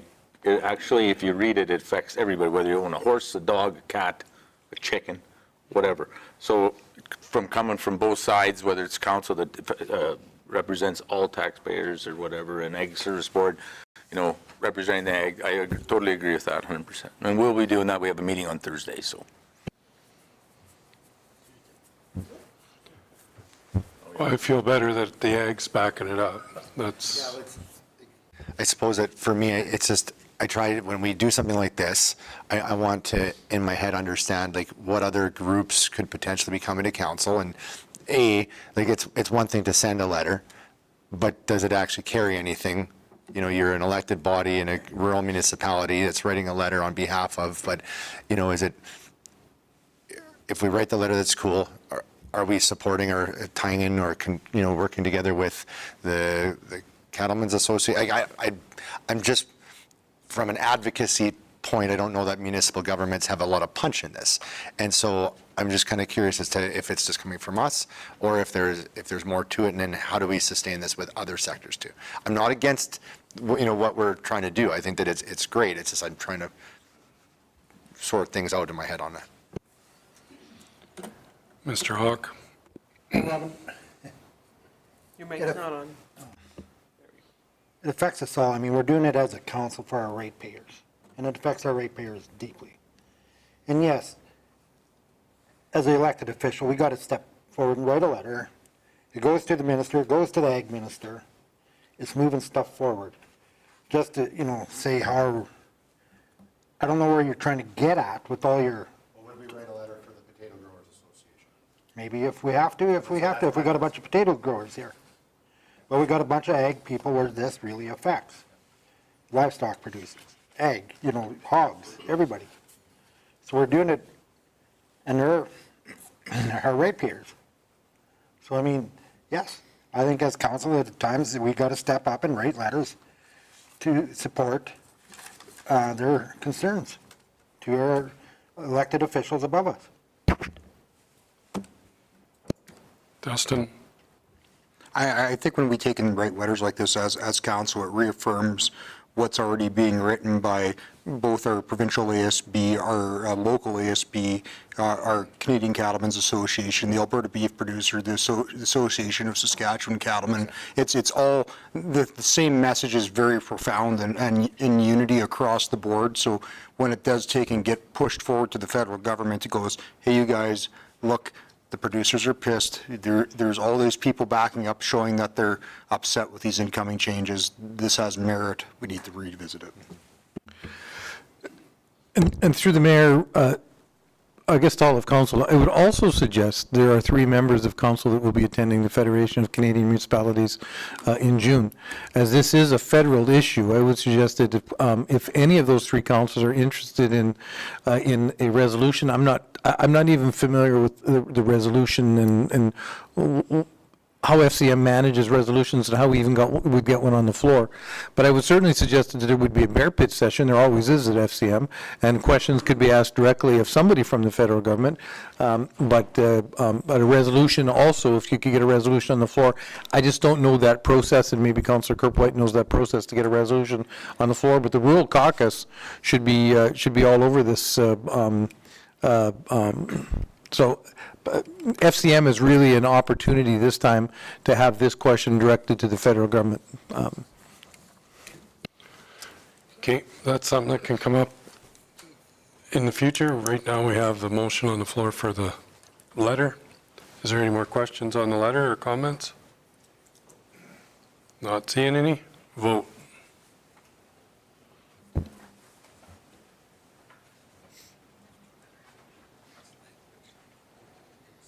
That's carried. 11.1. Good afternoon, Mayor and Council. Through the Chair, Administration is presenting a proposed policy on responsible use of artificial intelligence. We were recently reminded by the emerging trends presented by Brownlee that the new ATIA, the Access to Information Act, brings in some new implications with artificial intelligence and its use and our responsibility as a government and governance on how we use that information. So administration is proposing the adoption and of the responsible artificial intelligence use policy to establish governance, safeguards, and expectations to the ethical, secure, and lawful use of artificial technologies by Cypress County. Administration is anticipating that this policy will be needed or in place for the next several years, but as AI becomes more and more part of our life, this policy will go into the archives, just like a rule surrounding use of cellular phones while driving. That came and went, and it was a big thing for a while. Now we all know that that's a law on how things should be used. Artificial intelligence tools include generative AI and are increasingly accessible and are already currently being used informally across public sector organizations to improve efficiency, drafting, research, and analysis. And without a policy or clear governance, AI use presents a risk to privacy, security, bias, legal compliance, and public trust. Cypress County currently lacks the formal governing policy for AI usage. The proposed responsible AI usage policy establishes those principles, controls, and usage boundaries consistent with emerging best practices in municipal governments and aligns with Canadian public sector expectations. So in a nutshell, some of this personal information that we hold as a municipality, if we put it into an open AI setting, that's now accessible to the rest of the world to develop their models. Whereas if we used a closed AI setting, let's say it's to prepare a straw dog for some analysis. If we put that personal information in there, it's out there, and we don't know what the implications and ramifications are of using that open source. And most certainly, as we were told in Emerging Trends, that has now breached that new act that comes into place June 2026. So this is just kind of getting ahead of it. This policy is going to be for not only administration, but also council, as council can sometimes be in possession of information or personal information that needs to remain confidential.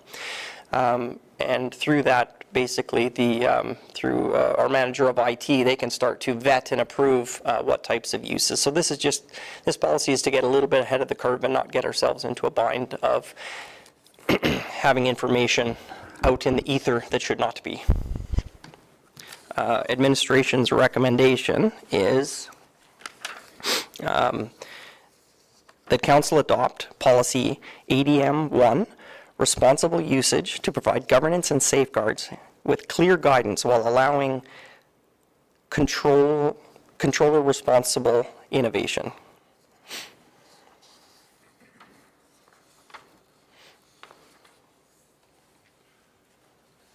Any questions on it?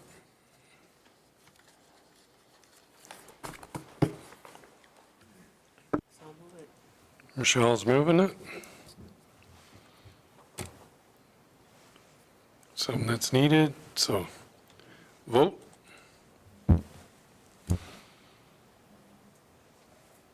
Dustin. Thank you.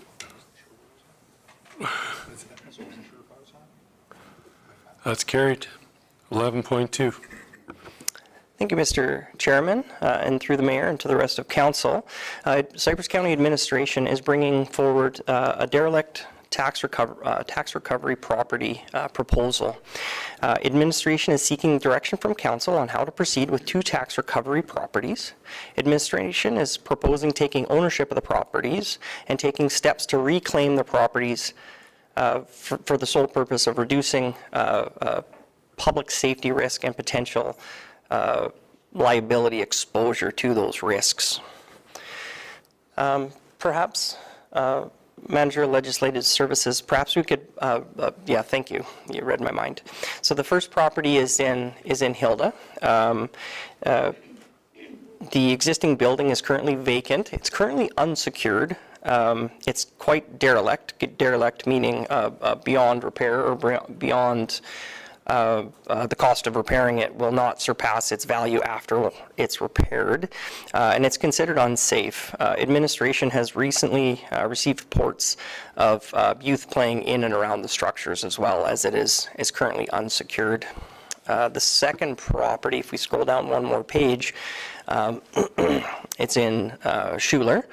The existing building is currently vacant and derelict. However, it is mostly secure outside of the hole in the roof and third-hand information from neighbors having animals in and out through the hole in the roof. So it is not watertight and continuing to depreciate inside. Pardon me? Councillor McKenzie has confirmed that the cats enjoy this current tax recovery property. So the buildings on both properties are no longer contributing to value of the land. And in their current condition pose public safety concerns and potential liability exposure. The properties were not sold after being offered at a tax auction.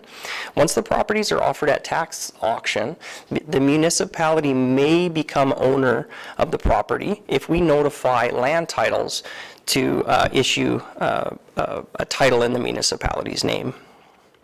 Once we take tax recovery notification, then the municipality truly has ownership and control, and we can take steps to remediate the property. The difference between the municipality holding the property in the tax recovery process as opposed to having a title issued in the county's name is in tax recovery, we're kind of, the municipality is seen as a receiver, and we have rights to possess the property, But to knock it down, that might go a little bit beyond being able to possess the property. So this is why we're recommending taking ownership, remediating the public safety issues with the properties. A couple of risks identified is after demolition costs, it is very unlikely that the value of the land surpasses the cost of demolition. Administration's currently viewing this as a cost of doing business and keeping safe communities. Risks of not proceeding include the continued safety hazard, liability exposure, and of course the further deterioration. In 2019, it was recommended to council that we do not take these in tax recovery because the potential liability costs associated with it.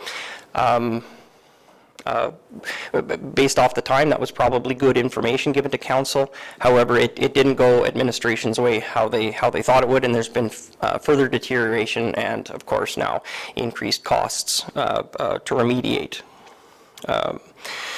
If council decides to defer the decision, administration will quickly arrange to have the properties monitored, boarded up, and secured. And as council knows, that comes with an annual operating cost of monitoring and ensuring that those properties are secure. Current cost, it was budgeted in 2026 budget for $50,000. Without contingencies, we're pushing into about $54,000. We're not going to ask council for a budget amendment. However, speaking with the team, we're prepared and committed to living within our means, and will use the proceeds as allowed through the CAO bylaw to absorb through other areas for that additional $4,000 of cost.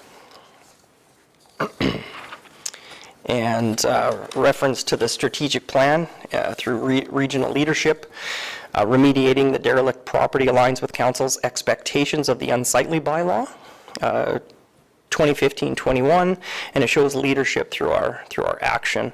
There was one example of a derelict property in Hilda where the community themselves actually had purchased a property, cleaned it up, and returned it basically to a vacant lot. So this kind of matches what the community has shown us what they have done for some derelict property where there was potentially someone staying there that wasn't welcome. Public safety, again, remediating the derelict property and removing the public safety risk associated with the derelict property, I believe meets the focus area of public safety. And then the balanced financial strategy. The remediation does come with a cost. However, through years of annual operating budget, the one-time demolition and remediating of the buildings probably cover about 15 years of monitoring and keeping a derelict property monitored and, I guess, sightly or not unsightly. So there's a two-part recommendation from administration. The first recommendation is that to direct administration to apply to the Registrar of Land Titles for tax recovery title for the properties described as Plan 5828 FH Block X Lot 2. That's the property in Hilda, and the property in Schuler, Plan 6085DD Block 1 Lot 8, pursuant to Section 424 of the Municipal Government Act. Second recommended motion from administration to council is to direct administration to proceed with the reclamation and demolition of the existing improvements on the property, again described as those two plans.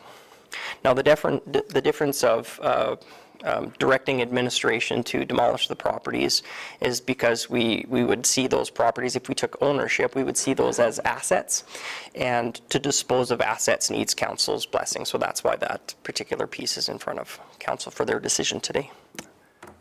That's my presentation. Okay, thank you. Keith, you're moving the first one. Any questions on it? Blaine? Through the chair to General Manager Tays, I agree with the motion. I guess my concern, what kind of precedence does this set with other derelict properties that people just think that they can basically walk away from and we're stuck looking after it? But I just have a bit of a concern with that. And through the mayor to Councillor Brost, I suppose that's that question, I know it was directed at me. I think that ultimately sits with council to do that guidance. I would offer my insight is that these two particular situations, the former owners are gone. They're currently sitting as a liability. The cost to cure, the cost to fix or renovate or demolish always supersede the value of that vacant land, or even the value of that land with a redevelopment in these remote locations. So I would propose council at least considering that taking care of some of these more derelict older properties is truly that cost of doing business. These two particular houses both have been identified that they have asbestos, and if we don't maintain security of the property by taking ownership through the tax recovery, we just possess it. If we truly take ownership, then we can be in the driver's seat and control and secure these properties or demolish these properties and take those things on. I don't disagree that it's a bit of a kettle of fish to take that role, but I see keeping that safe community as kind of matching one of council's priorities. Through the mayor to all of council, part of the issue becomes we enforce unsightly properties in the hamlets, specifically, sometimes in rural, but mostly in the hamlets. If our own properties that we're in possession of are unsightly, it makes it a bit difficult for us to then tell John Doe or Jane Doe that their property needs to have the grass cut, needs to have this fixed, and need to have that fixed. If the properties we're in control of, we're not doing the same thing. We could go and put an unsightly in a property that's right beside one of these derelict properties, and if I was the landowner, I'd say, well, when you fix your property first, and then we'll fix ours. So I think there's a multifaceted approach here. I think public safety is a huge deal. If children were found playing in one of these buildings and something happened inside the building, who holds the liability for that? I would point to a fairly recent lawsuit with Canada Olympic Park about 5 years ago, where kids broke into Canada Olympic Park. They went luging, and even though it was locked and they cut their way through the gate and did a bunch of stuff, several kids were killed, and Canada Olympic Park ended up owning the liability on that. The courts found in favor of the families, not in favor of COP, even though the kids broke in to do that. I worry about the same thing here. And then, of course, we get down, to the technical idea, the matters of such as unsightly property. Well, we're in control and possession, care and control, if you wanted to word it that way, of properties that are now unsightly. And I think it's our obligation to lead by example. Just a point of reference, in Schuler, there are complaints of unsightlies, like right beside it. That particular lot is one of the cleaner ones there. Proctor? Yeah, I think we're sort of in a catch-22 situation. If we have the property and we don't actually own it through the Tax Recovery Act, how do we rip down somebody else's house? And if we do own it, then we should rip down the houses if there's a problem. I mean, the people have a right to walk away from the property and not pay taxes. And I would, thank you, Councillor Proctor, and I would add, in addition to that, the former owners or next of kin don't exist, or next of kin are not, they see that it's a zero initiative and have removed themselves. It's orphan for all intents and purposes, these properties. Okay, we have a motion on the floor for the first to take the property over, apply for it. One in Schuler and one in Hill, the other two different ones. Yeah. Any questions on it? Vote.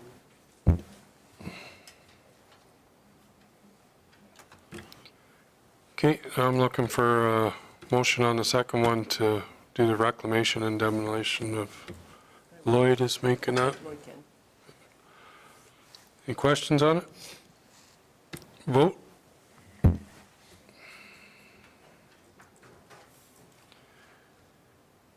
Okay, I'm gonna jump back or get for the 1 o'clock for Dunmore Association.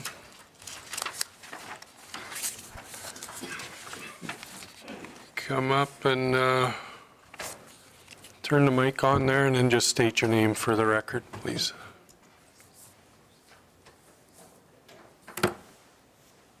My name is Nick Wilkie. Oh, just push the button.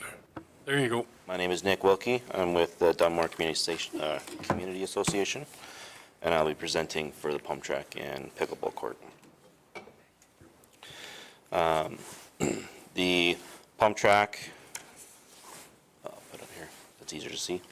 Back in 2025, we had the conversation with council regarding a dirt pump track. However, over multiple discussions, we've realized that the pump track to be in a dirt form is has high maintenance costs to it, so we're trying to create something that would be under the asphalt and more permanent structure. So we had approval for that, and then in 2025 again, later in the year, we had the letter of support for the DCA to provide the or go forward with the structured pump track. However, we had some changes here recently after our couple of the AGM here, where we had pickleball courts to be added to the structure, as well as the land would be required for the pickleball court. Sorry, I'm a little nervous.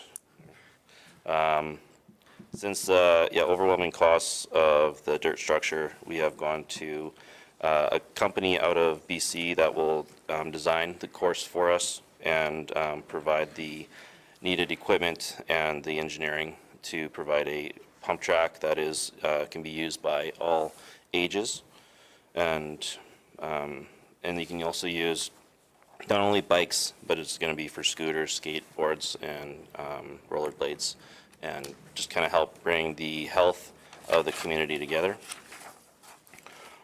What I'm asking for today is for more approvals on the land required for the pickleball court on to the left side. Oh, sorry, I'm getting ahead of myself here. For the additional land usage and the approval to put a permanent structure in place. What the community association would require or ask of the council is to provide some oversight when it comes to irrigation, electrical. Oh, I'm backwards here, sorry. Electrical. So this is the viewpoint. The blue lines right there are in regards to the irrigation. I talked to Scott, who looks after irrigation, and we found a tie point beside the Dunmore hockey rink. And then electrical is to be, that was an assumption based off, that's the red line right there, going to the pump track.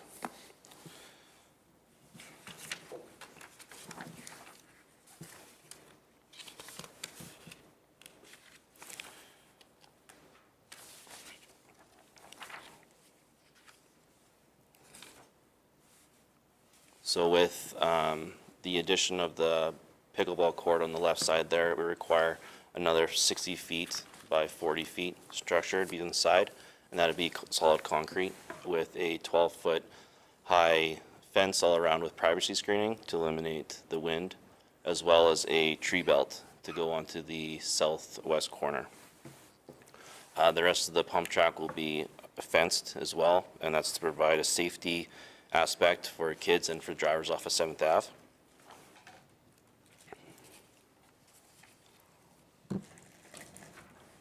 The costs, these are estimated costs that we have. This is was the most voted on pipe track that we have. We have 3 of them to choose from, and this is the one that was most voted on throughout the community. So there's a little light. Oh, is there a light here? There's a circle, the oval up in the top right corner, that one's going to be for beginners. So that'll be from anywhere from ages 3 on all the way up to adult. And then there's an intermediate track that's to the left that'll be used for people who have experience on mountain bikes or BMX, skateboards, such like that. The designer has provided us these costs, an overall budget of what the project's going to cost. However, through the team that I've got behind me, not today, obviously, but we have found a lot of areas where we as a community can come together and eliminate a lot of these costs. Or not eliminate, but also bring them down. We have a lot of community involvement when it comes to the mobilization, safety, and aspects 2016. of creating just different costs. There's LOA costs because this company is out of BC. However, there's been a lot of people that are open to using their homes as Airbnbs to help keep the cost down for the community association. And materials, LMT has agreed to provide us aggressive pricing for also the materials to be used rather than having hauled in. So the price is a little bit higher. However, we've been able to cut at least 30%.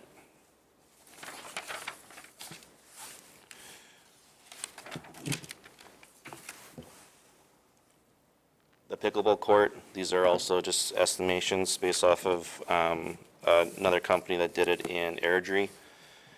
So they've done 2 sites, and that's why I've given these 2 numbers on them both. Preparation, we're looking for between 14,000 and 28,000. Base foundation, it'll be concrete. I was talking to the Pickleball Association out of Calgary, and they said asphalt is not the way to go. Concrete is a little bit more structured and allows for more of the bounce. I don't play pickleball, but apparently that's what they would require. Surface coating is to be done by a local outfit, and that's also going to be a lot cheaper than what we have on here. And the fencing permit, we've had a few quotes come in, and a lot of fencing companies are looking to sponsor the project. So that includes some labor and some material to be donated as well. Lighting, and this is where we're asking for Cypress County to provide us some electrical insight.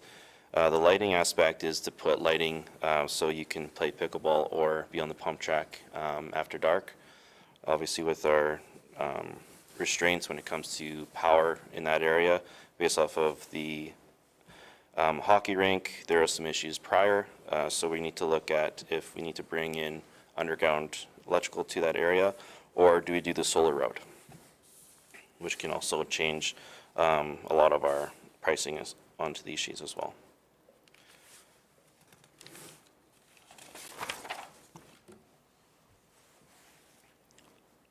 So altogether, for the project, we're looking at about $400,000.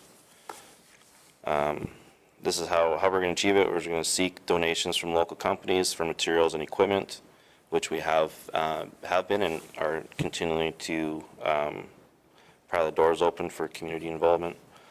Working with Bike Track contractor to reduce overhead costs. That's one of the biggest things. We have a huge biking community in Medicine Hat area as well as Elkwater, and a lot of people are willing to volunteer their time to help with, if that's not digging or using a tamper, to help with bike track and their costs.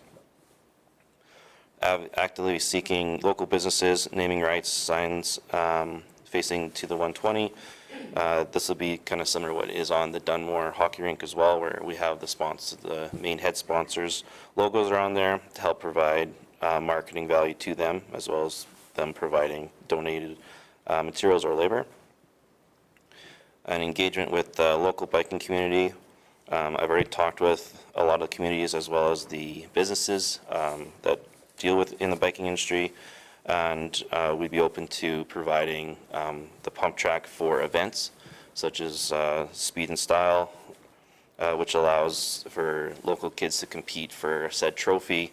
This could help kind of give some more business locally to Dunmore during those times, as well as pickleball. There's a massive pickleball community actually in this area, and they're also looking at renting the pickleball court for tournaments, which would then provide funding back into the association as well as Cypress.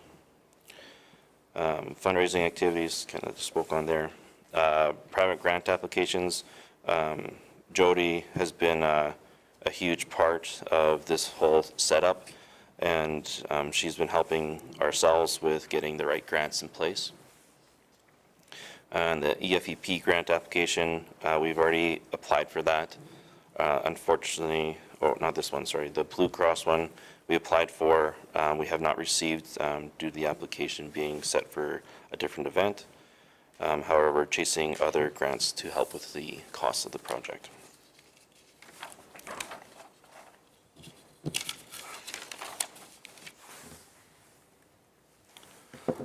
So what we need from council right now is permission to proceed with this new site concept using the land adjacent to the ball diamond for the purpose of constructing a permanent pump track and pickleball court. A renewed letter of support from the council embracing this new scope that will allow us to approach sponsors in less tentative manner and start getting hard financial commitments towards the project. Cypress County staff assistance to estimate the cost and feasibility of bringing both electrical and irrigation to the site, and the identification of where the tie-ins would be best be located from this perspective.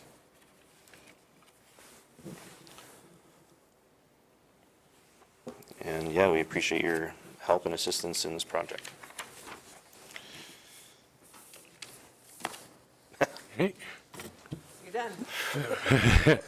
Good job. We could see you were nervous there, but you did good. Thank you. Does anybody have any questions? Mr. Hawk? With, through the chair, with the hockey rink there, have you guys thought about using that as pickleball courts? Because it's not, hockey's not, pickleball summer. Yeah, we tried that this past year, and we ended up painting the floor of the hockey rink. However, it's polished concrete, and what we found was that it actually gets highly used for ball hockey in the summer, and so the tent actually ended up getting wrecked, or the netting got wrecked. So we had to come up with something different for this coming year, and that's when the conversation was had about building an actual pickleball court. And the original talk about it was to actually put it over by the high school. However, we're already going to be, if the project goes ahead with the pump track, we're already going to have to level the ground to a certain depth anyways. So if we have to add another fence on there, it would be the best time to do it at the same exact time, saving time and money for equipment mobility as well as materials.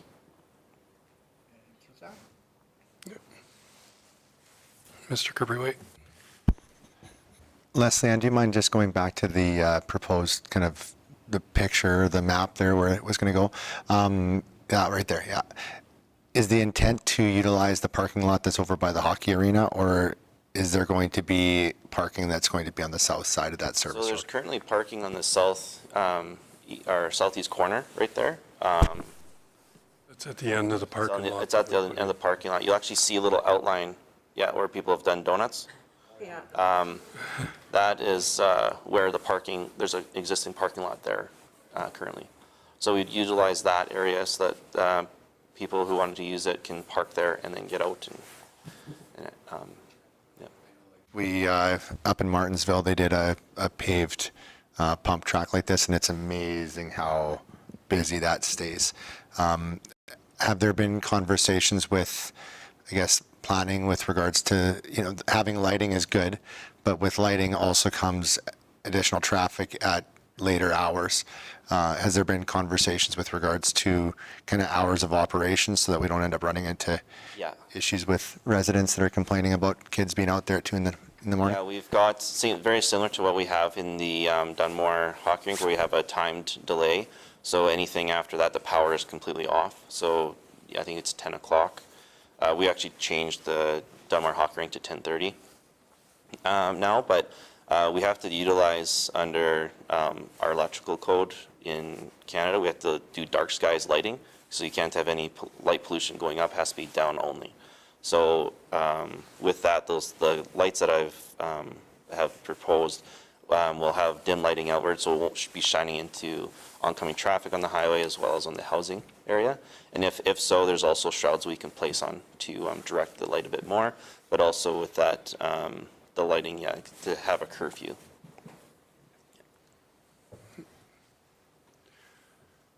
Any other questions?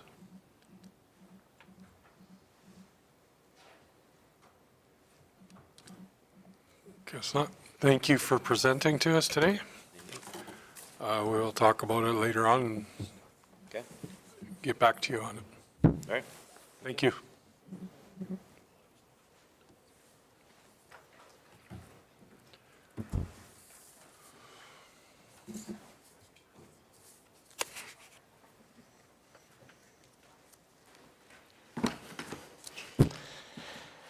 All right, always after lunch, hey, for Corporate Services Q4 report. By way of brief introduction, Finance, IT, and Assessment, as well as HR, is pleased to be able to bring some Q4 reporting for council. So first up, we have Finance.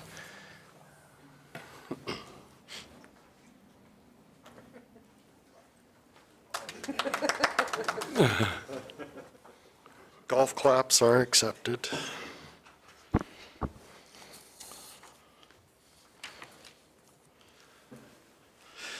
right, through the chair to council, I'd like to present the Q4 report. This year went by so quick. And we're so deep into 2026 already. Anyway, so this is the Q4 report, financial operations summary, and off. Hopefully. Then again. Yeah, I know, I'm hitting it. There we go. Oh, yeah. All right. So this is general government and corporate services. So in essence, this is administration. So that includes everyone under General Manager Taves. It also includes council expenditures too as well. And if we look at general municipal revenue, revenue has a very positive variance of 6.3 million. The majority of that is across three things. Property taxes. So we've collected approximately a little over 2.4 million of that 6.5. Part of that is reassessments. And then there was a small tax increase too as well as a result of that, as a result of at council's approval. And then penalties and costs, we estimated about 150,000, and we actually collected 425,000. So that's a benefit of 275,000 of that 6.5. And then the remaining is a little over $3 million in investment income. The money that we have, that we get through the year, we park it in a high interest savings account. And that interest savings, with that, along with our investments that we have with CIBC, BMO, and now National Bank, which used to be Canada Western, we've brought in approximately 5.2 million. However, of the 5.2, roughly 500,000 is from previous years that we didn't account for. It's with our investments with Canadian Western. The amounts are still reinvested, and they're still sitting in the investment. And we just didn't account for that interest at that time. So that's 2 years of interest in there is 500K. So that is the revenue. On the expenses side, council was under budget, and even if you take in consideration boards and elections, it's still under budget. And then administration. In administration, there are just a few words of notes. So in administration, that includes the 5.079 million, includes the 600K that was approved by council back in June of 2025. And that 600K was to cover any office expansion, 7 new positions that came to the organization. So with that, And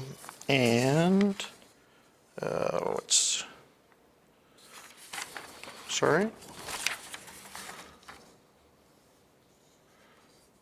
Oh, yeah. Also, just so that you're aware, that dollar amount also includes the contribution to the Horsefly Spillway too as well of $888,000.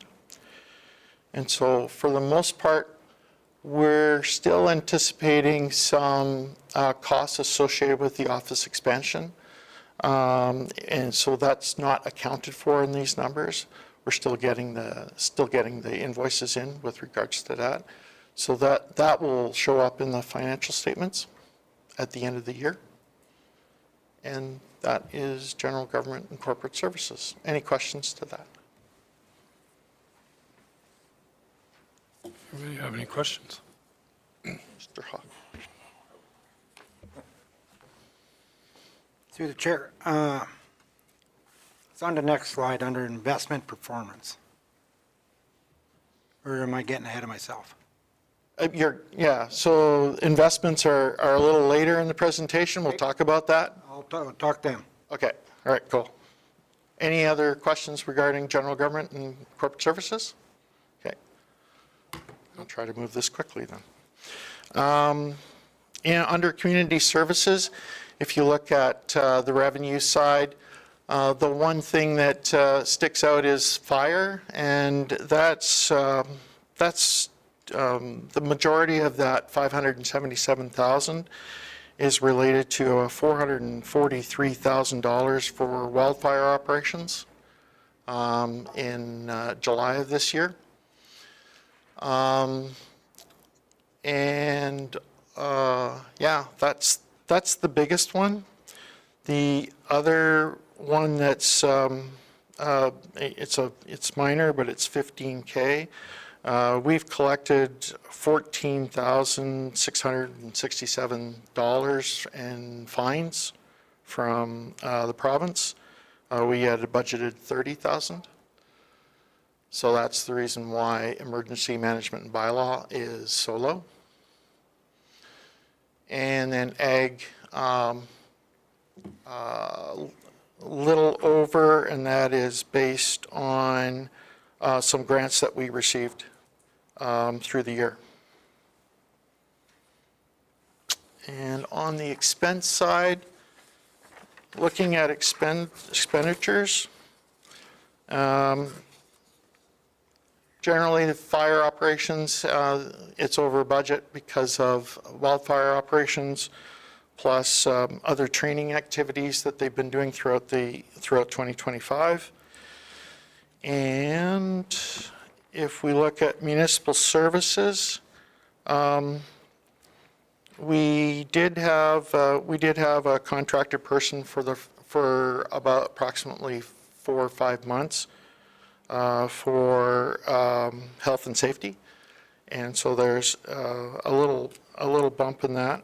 So after all said and done,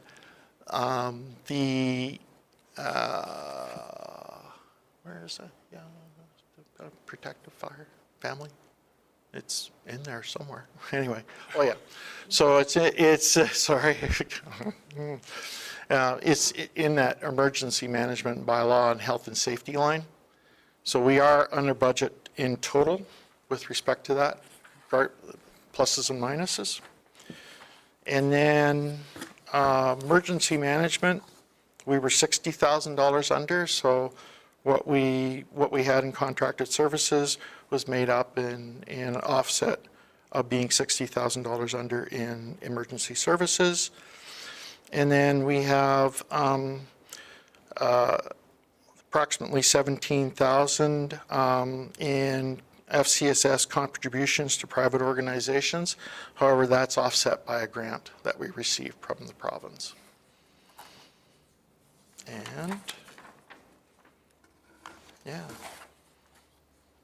that's approximately, that's it for that. Rest of the departments were on budget. ag was 182 under, and roughly a good portion of that is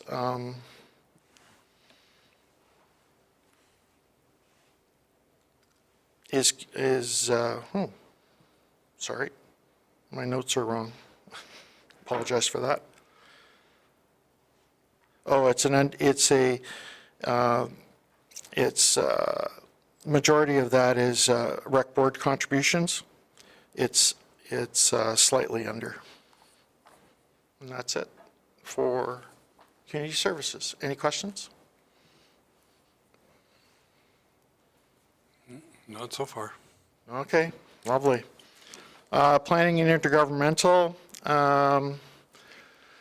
So the biggest deficit there is off-site levies collected. It's approximately $257,000, and that's the reason why there's a negative variance with respect to that.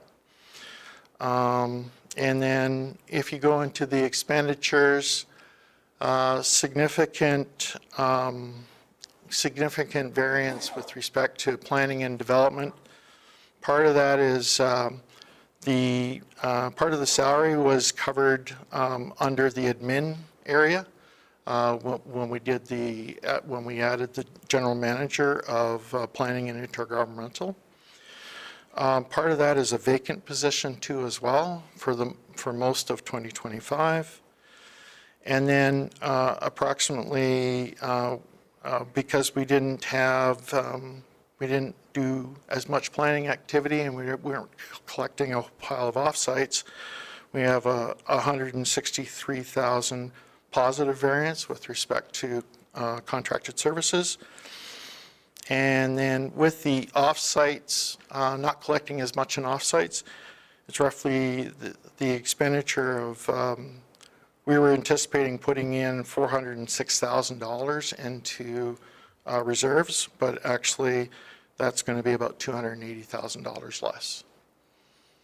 And hence the reason why there's a significant positive variance. And that's planning and intergovernmental.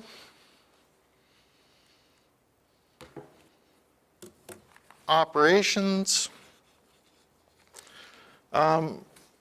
When you look at public works, transportation and fleet. So transportation and fleet, that 5.8 million is part of us charging ourselves. So what we do is when a grader operator goes out, uses a piece of equipment, or a utilities operator goes out and uses a piece of equipment, or Steve goes out and visits a well site, or whatever else he does. Sorry, General Manager Taves. That equipment is charged against the departments, and so transportation fleet collects that, but really it's an in and out. So we have revenue on the top side, and then on the bottom side, the expenditures will also see $5 million worth of usage.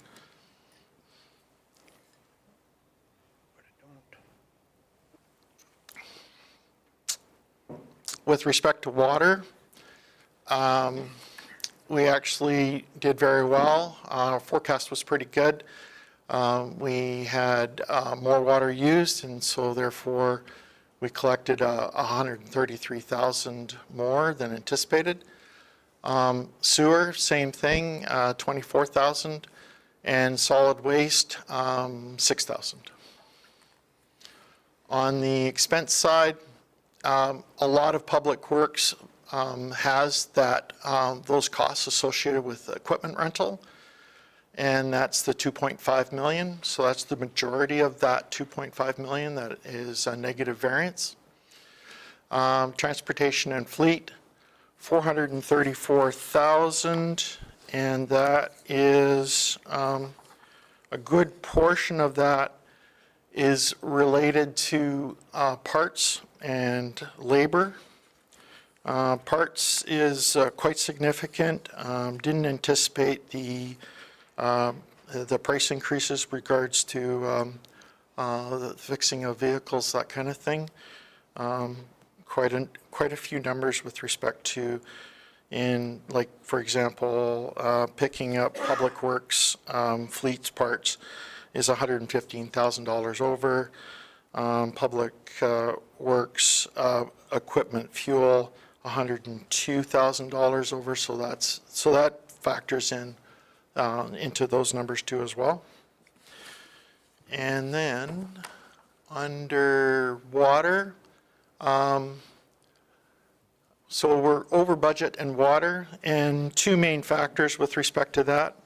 $81,000 roughly associated with the line break in Walsh. We had to bring in contractors to help us with that.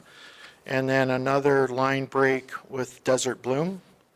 And hence the reason that's why water is a little over budget. And then with regard to sewer, we're under budget. And with regard to solid waste, we are on budget or just a little under budget. And that's it for operations. Any questions to that? Hearing none. Okay. So the financial summary. This is what it works out to you. So the net surplus at the end of the day is going to be about 15.9 million. Of the 15.9, 11 of it, 11.9 is going to be going back into reserves. That's scheduled as per the 2025 budget. And so we project a $4 million surplus that will come to council with respect to adding to reserves. And that's it for the summary. I know accountants are boring, I get it. I get it. Any questions on it? All right. We shall move on. Capital report. So I believe you have a handout in front of you. I hope, I pray. What's that? Oh, there we go. Did you just wake up? Investment, ooh. Okay, that's after the capital report. So capital report, just some changes from Q3. In the first section under administration, project CPJ 295, which is the Dunmore North Yard Security. We've spent $60,000 to date. I think of the last report, we'd only spent about $10,000. Hang on, I have Q3 in front of me. Oh, we only spent $5,200. So $55,000 was spent. It's about 80% complete. And then the alarm system, we had the alarm system updated and changed in Q4. It is complete. It's not in the planning stage. It's actually complete. And that came in at $29,776. And that's the net change from Q3. Fire, there was no change. Machinery and equipment fleet was no change from Q3. Water and sewer, key changes there. Suffield freshwater line, there's an extra $750,000 that was spent between Q3 and Q4. 7 persons force main, another $525,000 was spent on the 7 persons force main.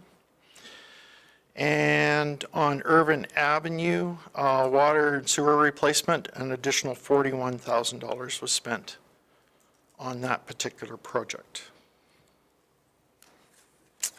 And then under roads and bridges, there were only 2 things that were changed. The top 2 projects, CPJ 222, the Dunmore Salt Shed, spent $270,000, and up to the end of Q3, we had spent $162,000, so the net difference is $100,000, $108,000. And then the other project that had significant change is the 224 project, Tot Hill Township Road 94, Rural Route 40 to Rural Route 42, spent $754,000. And at the end of Q3, it was $109,000 spent, so a little over $650,000, or just under $650,000 spent. And then last, but by no means least, the only other change is the Dunmore Shelter Belt irrigation. Council had made an adjustment to the budget, so it's now $200,000, of which half is grant money. And it's moved from obviously $60,000. And so that is really the only change. There is something cut off there, and obviously wrap text doesn't work in Excel very well. So that's it. Any questions on the capital report?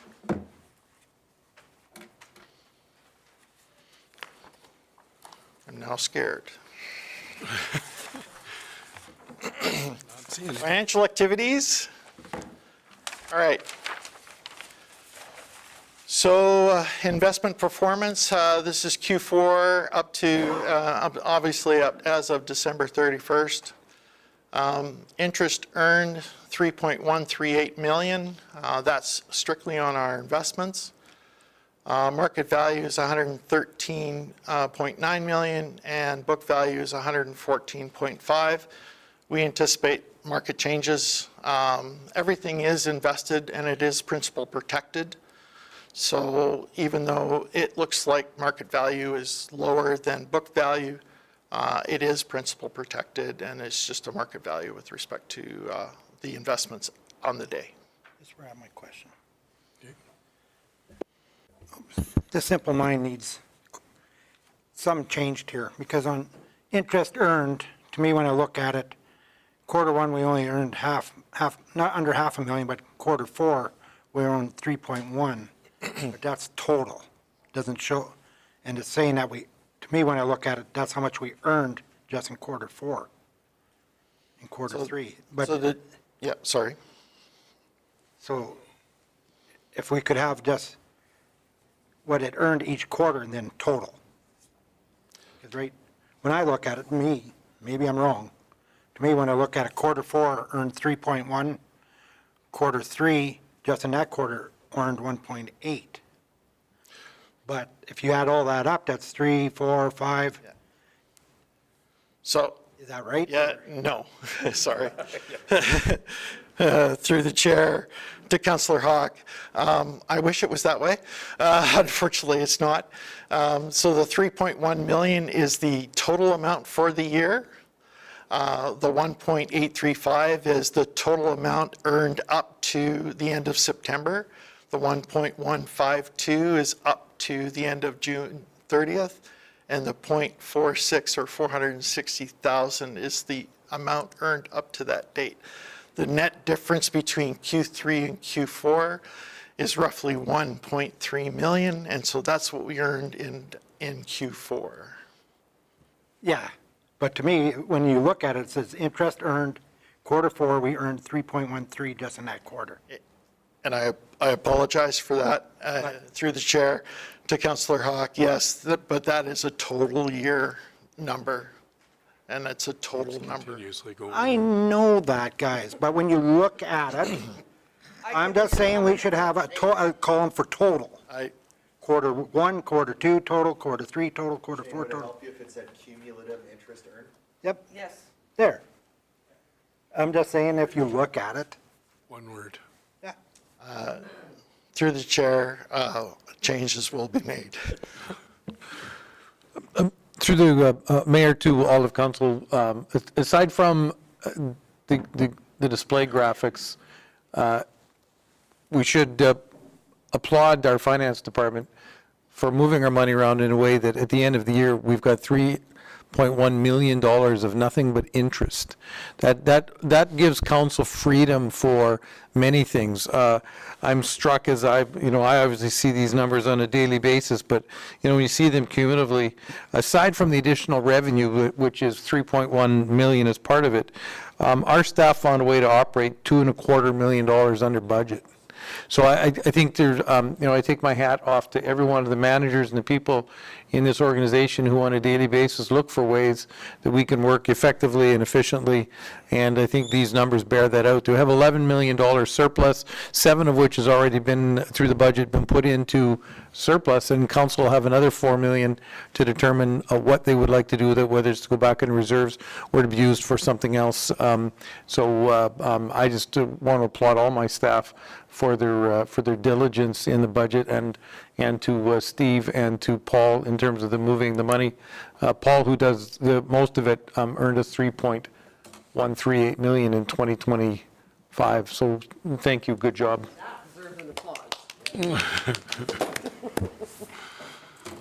Golf claps are accepted.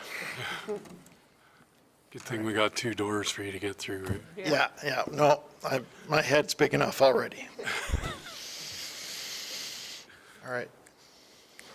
Tax certificates, this is year over year, and I do have it by the numbers, quarter over quarter, and then a total at the end of the year. So if you look at looking at Q4, a little quieter than the first 3 quarters. 201 tax certificates were requested, compared to 170 in Q4 of 2024. However, if you look at the total tax certificates requested, 1,248 tax certificates requested versus 852 in 2024.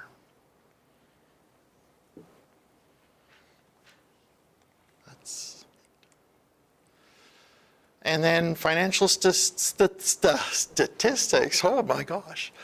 Financial statistics, number of vendors paid, that's based on number of invoices, and that could be multiple vendors, a vendor paid multiple times. 6,956 were paid. And then AP amount paid was $34,885,900 compared to a little over $3 million from 3.5 million from last year, or 3.4. Number of AR invoices down slightly, 979 compared to 1,060. However, though the amount billed is actually higher, 1.9 million versus 1.6. The amount that's outstanding is actually down from Q4 or from 2024, 162,000%. In collection right now is at 9%. Part of that we have a couple of situations where we have sent more collections, more accounts to collections this year versus last year. And also utility bills invoiced 2.2 million, and at utilities bills paid at 98%. So we're actually quite comparable, actually a little better than last year at this time. Yeah, numbers, lunch, competing stuff. So the boring accountant will now step down. Any questions, though, with regards to what was presented? No. I love the golf club. No, very good job. We know the numbers are All right, thanks. pretty dry sometimes. And echoing what CIO Hogan had mentioned, that it is the finance department they punch well above their weight class, and we thank them for the work they're due. I'm pleased to introduce our IT now, manager of information and technology. He's not, one thing he's not good at is blowing his own horn, so I'll do that a little bit for him. And what I've witnessed with the addition of the new team member in IT is just very, very exciting with the addition of the position, and he'll speak to it a little bit, but we've been able to do a significant amount of internal programming, making tools for nearly every department within the county to start to get higher utilization out of our time through technology. It's really, really neat to see. Those include internal tools for tracking. Council will soon see an expense report coming their way, and quite exciting is going to be the online development permit system that will launch before too terribly long. So, Michael, why don't you come up and share?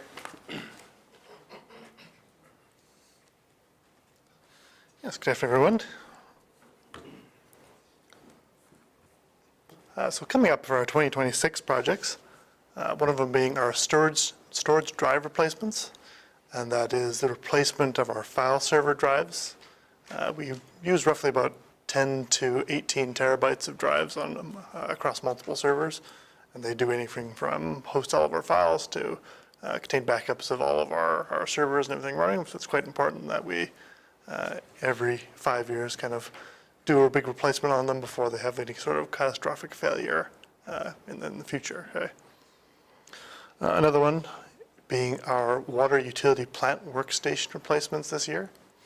And essentially all of the workstations have a workstation in them that essentially runs as a server and hosts a lot of the SCADA data that goes between all of the valves and equipments that are going through there, and allows the operators to interact with them and see the numbers and everything as they flow through them.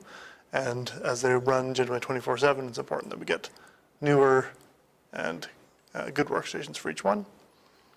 In addition, for our new fires hall at Dunmore and all the new staff coming in, we're going to be putting in an additional photocopier there, just to cover them off for all the additional work they'll have there. And then finally, for our 2026 replacement would be the phone system update. And currently we run a on-premise appliance here for our phones, and we're going to be taking a peek at moving over to VoIP or voice over IP instead of using the old telephone lines. And that essentially allows us to take phone numbers and run a dedicated line that goes through just your cell phone or something. So if someone's away, they can still pick up. It would just be on their phone instead of like a desk side phone or something like that. And as Steve said, one of our new applications that's coming up that we're doing testing on is a expense claim report. And we're just testing the limits of it to see if we can break it. And once that's in everyone's hands, you won't have to come to the office to drop off your receipts and everything. You can just throw it in online and you don't have to go through it. Just so everyone knows, I actually submitted my timesheet in this month through that, way easier than writing it on paper. So did I. Yep. Way easier. No, it isn't. It's way easier on there. Keith, you still have your calendar beside you, don't you? But once that one's done, we'll put it on the next train, and we'll see what else we can come up with to make everyone's lives easier on that front. The next piece would be the planning portal. The planning portal is actually now finished. We're just looking to begin stress testing it and doing some actual live testing for internal testing, and making sure that when residents begin doing their submissions, that it's all functioning as it should.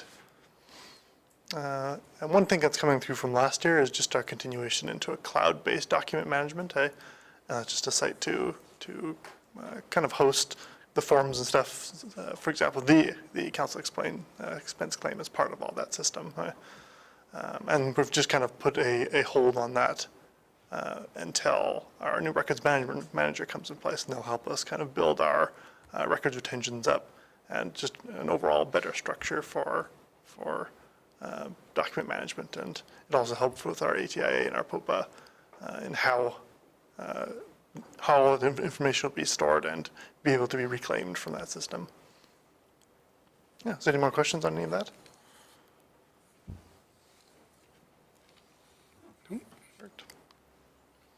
I'll hand it over to our assessment. Hold on. All right, Council, through the chair to Council, we're going to hear from Mr. Park, Minjun Park. Minjun is recently received his accreditation as an AMAA, an Accredited Municipal Assessor of Alberta, and he received that on September 24th. Minjun is going to be able to kind of summarize the $5.5 billion of assessment that was prepared and are about to be sent as of February 25th.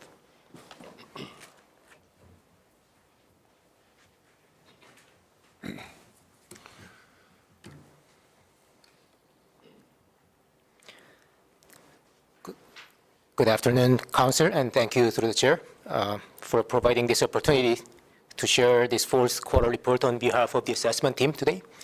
Again, my name is Minjun Park, and I'm one of the assessors in the county. Today I have 6 slides to share, so moving on to the first slide. As you know, there are 3 major parts in the assessment: gathering information, providing information, and analyzing information. In Q3, we were more focused on gathering information through the re-inspections, and then we provided information to ratepayers when requested. In Q4, we continued to gather information through the re-inspections and also the annual inspections. We provided information when requested, and we began analyzing information for the annual road preparation.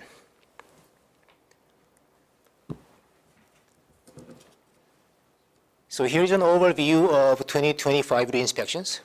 As you know, most of these began in Q2 of 2025, and many were already cleaned up by the end of Q3. We had a few properties to clean up in Walsh and Elkhorn area by end of Q3, and a little bit more in location 16 area in the beginning of Q4.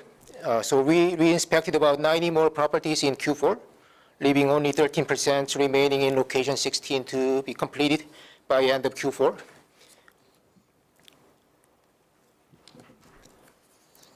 So moving on to the annual inspections. So this is the area which the assessment team put the most effort into in this Q4. So for the farmland, we get an annual update from St. Mary River District, Irrigation District, for any changes. For this year, they reported 39 changes. And then, so the changes were reflected in the assessment database. And then there is annual permit review and checks on the property uses. There were about 458 reviews to be made this year, and then the assessment team were able to review about 82% of them by the end of Q4.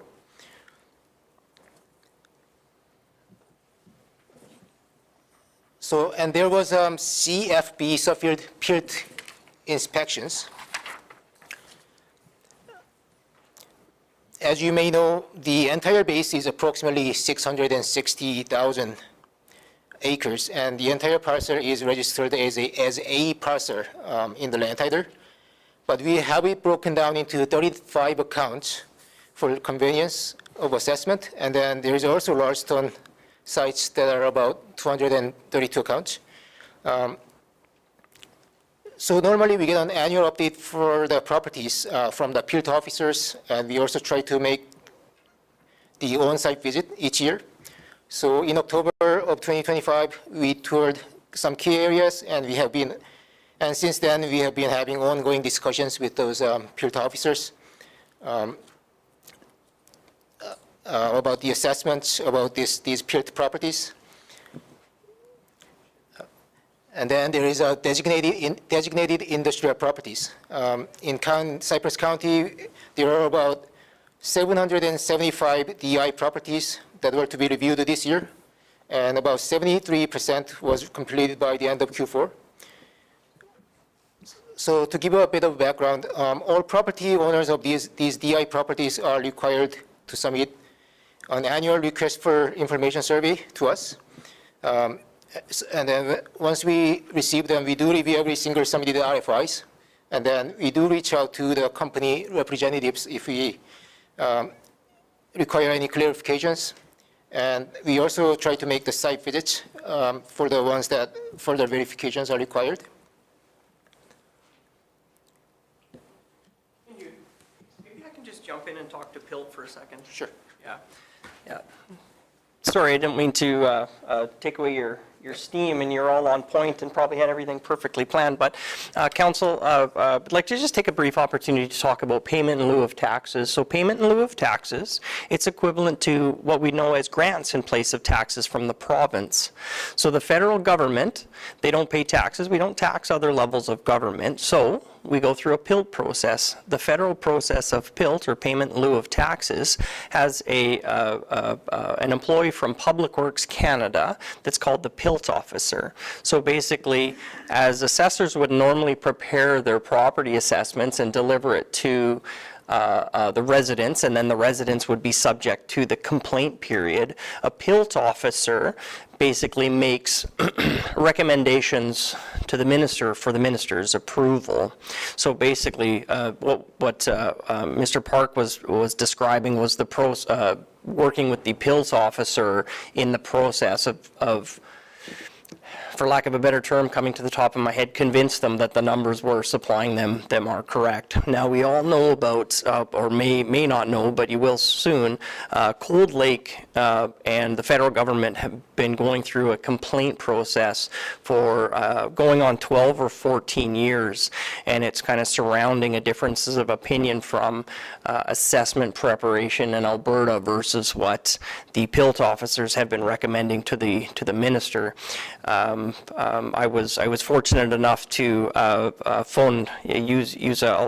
to coin this phrase, is phone a friend, and Councillor Kirby White has put me in touch with FCM, that's the Federation of Canadian Municipalities, and we're currently scheduling a meeting.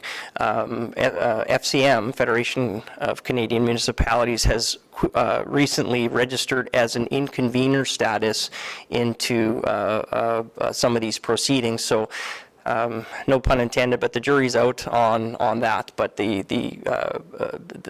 PILT considerations could become a little bit more of a hot topic, depending on the recommendation of the PILT officer to the minister.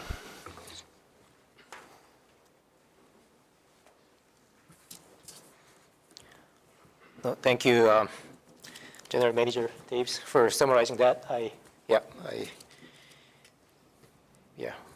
Was not sure if I was quite ready to share that information or not, but thank you for doing that. And so moving on to the inquiries. We had about 20 inquiries in total in this Q4 for the assessment team, and a total of 157 inquiries in 2025. For this Q4, out of 20, more than half of them were from non-property owners, including general inquiries from appraisers or realtors or potential buyers or even from other municipalities. The chart below shows a quarterly trend over the year. Obviously, there was a peak in Q2 when it was a middle of assessment and taxation inquiry period. And then it kind of slowed down over the Q3 and Q4, which were expected in our assessment cycle. And obviously, we were expecting the number to rise back in Q1 of 2026 when the inquiry or the assessment notice gets mailed out in early March. And there's comparison between 2024 to 2025. I don't believe there was a zero inquiry in Q4 of 2024.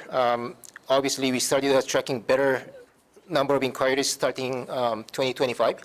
So we are hoping to provide more meaningful yearly comparisons starting Q1 of 2026.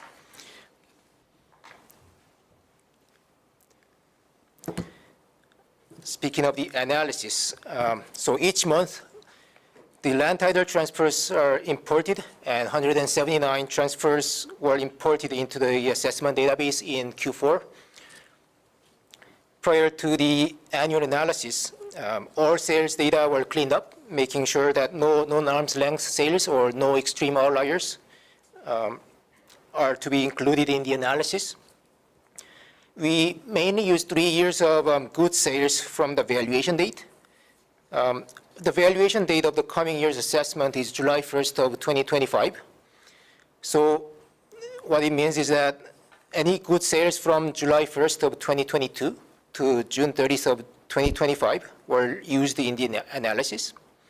As a result, approximately 420 goods sales were used in the current year's analysis. So once we determine that number, the next step is to determine or updating the base year modifier for the cost manuals used in preparing the assessment. A few different manuals are used in the assessment database depending on the property types. The two main sources are for the new BYMs are one, Statistics Canada, and that is mainly for the residential cost manual. And another one is Province. The Province provides the new BYMs for our machinery and equipment and industrial properties.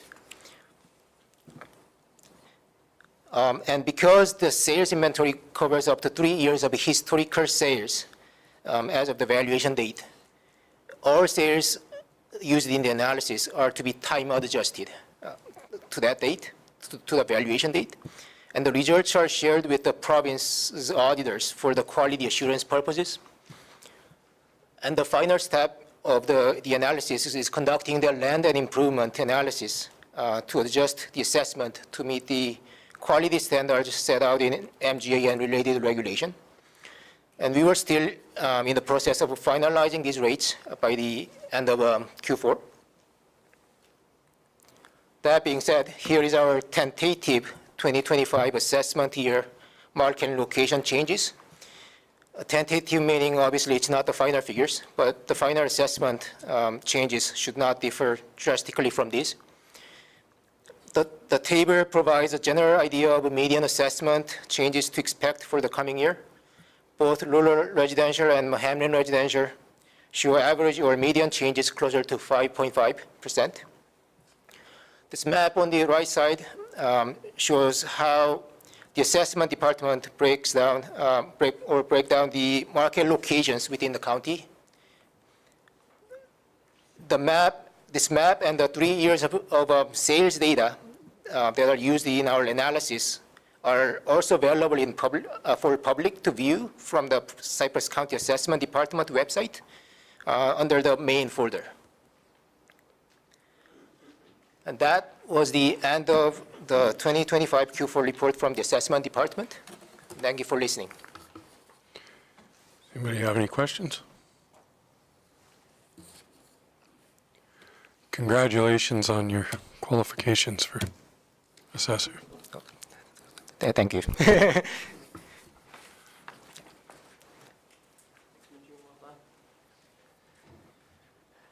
So as we heard, there's a bit that goes into calculating that 5.5 billion.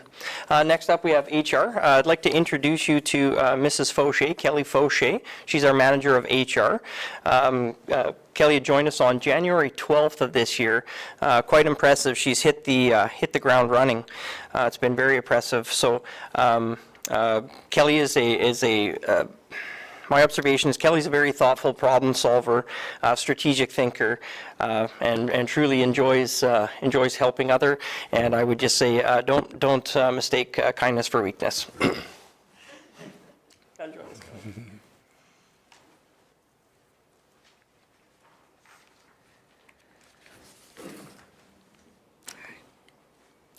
Thank you to the chair, thank you, and through the chair and to the chair and the rest of council, I'm pleased to present my report.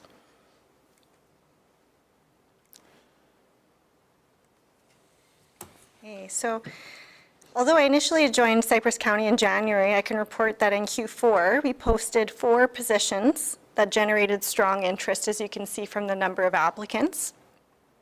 This confirms Cypress County continues to be viewed as an employer of choice in our labor market.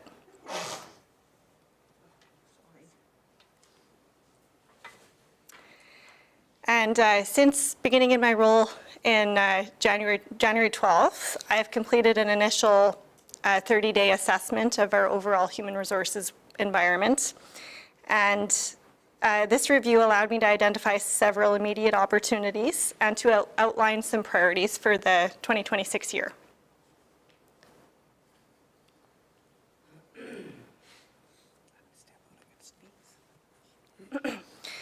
So during my initial assessment, I met with employees from multiple departments and roles to better understand their needs, challenges, and priorities.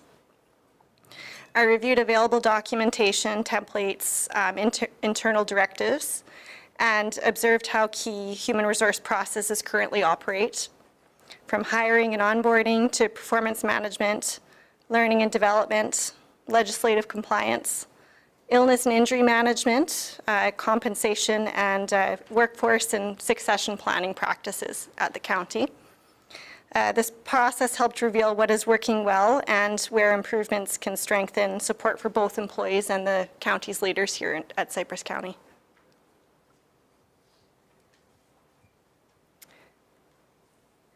Alongside my review, I was able to implement several early improvements, as can be seen here in this quick wins. I began developing some standardized templates for job descriptions and interview guides to ensure clarity and consistency, and ultimately improve understanding of expectations and strengthening hiring outcomes.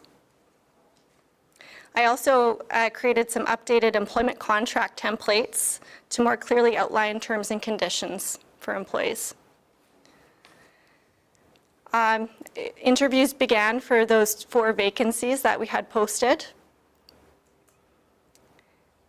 And I initiated a review of the county's human resources internal directives, which were formerly called the council HR policies.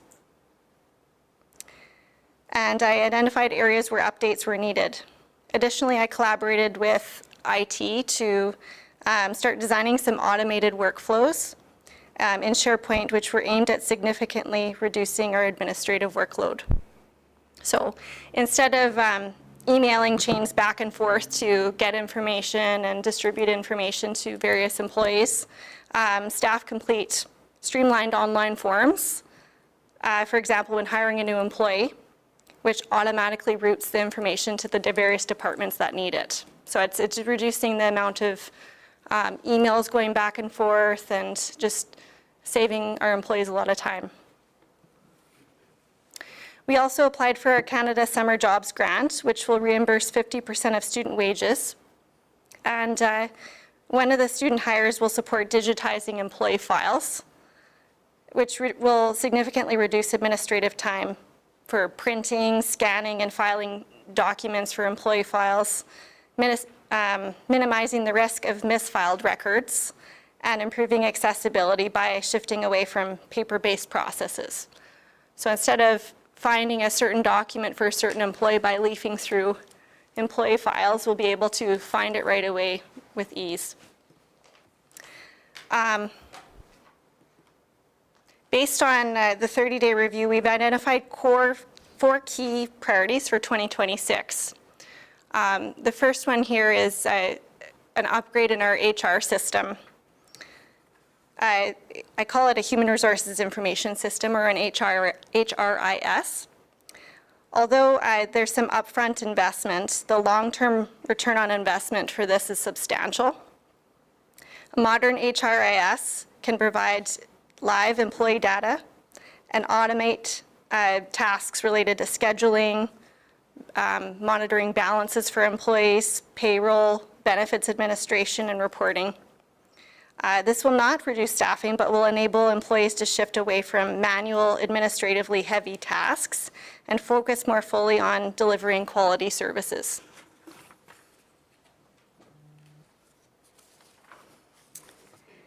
It also enhances governance and reduces legal exposure through reliable real-time data. For example, with employment standards legislation. The second priority we've identified is centralizing some human resources processes. Some tasks are currently completed ad hoc or distributed across various departments.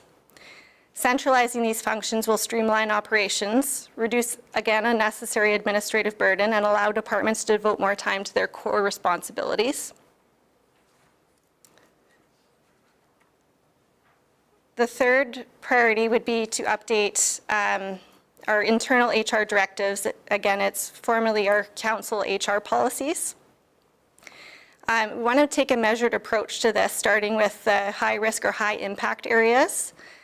And so updating these directives will provide clearer expectations, ensuring fair and consistent practices, and supporting the overall organizational improvement. And the fourth priority is creating county-wide human resources programs across the organization. So for example, having a standardized onboarding program for the whole county that the whole county practices. It'll strengthen retention and support new employees. It's shown in research to develop substantial direct and indirect benefits for our employees and for the organization. These programs will ensure employees feel supported and proud of the work they contribute to Cypress County. So you can see a theme here. Overall, these priorities share reducing administrative red tape and enhancing support for county staff. This will enable employees to focus on the strategic priorities of the county and continue delivering exceptional service to ratepayers in the communities. That's the end of my presentation. Thank you very much. Does anybody have any questions, comments? Sorry for walking out. I was going to sneeze and I didn't want to. Well, welcome to Cypress County. Thank you. That concludes our corporate services reports. Thank you. Well, we'll take a 5-minute break before we move on to the next.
12.1. Thank you through the chair. Today I'm going to be presenting to you bylaw 2026-07, which is the repealing bylaw for the 1999-44 FOIP bylaw. So administration is seeking approval to approve the 2026-07 bylaw to repeal the FOIP bylaw. The FOIP bylaw was established to designate the head of the municipality and to set the fees to ensure compliance with the FOIP Act. With recent changes of transitioning to the Access to Information Act, this bylaw is no longer required and no new bylaw is required to be created to replace it. Within the Access to Information Act in Section 98, it is required to have the local body designate a person or a group as the head of the local public body and must set out the fees required as the form of the bylaw. However, we do have the master rates bylaw. This does contain the ATIA rates for the requests, and the CAO bylaw in section 3.7, it does state that the CAO does act as the head of the municipality within the meaning of the FOIP, and shall be responsible for the overall management of the access to information and privacy. Within these two bylaws, we don't need any additional ones for compliance. However, in the future, it will be required to amend the CAO bylaw to reflect ATIA, which is the Access to Information Act, rather than FOIP. However, with the transitional clauses that are in effect, this is not immediate or emergent. Legislative Services is just working towards keeping bylaws current and up to date with relevant information, hence why we are coming to you with a 1999 bylaw. We are recommending that council does pass all 3 readings of this bylaw. That is my report. I will take any questions if you guys have any. Michelle? No questions, but I'll move first. Any questions for her at this point? None? Thank you. Michelle's moving first. Vote.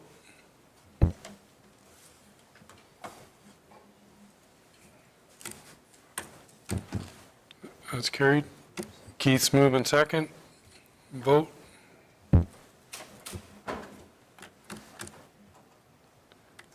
Carried. Lloyd's to move and to have third, unanimous. Vote.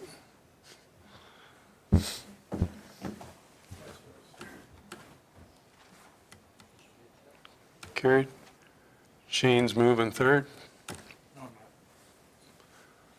Okay, Blaine's moving third. Vote.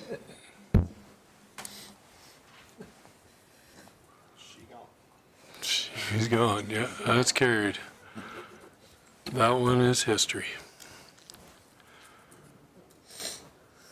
Oh, where are we at here? Correspondence.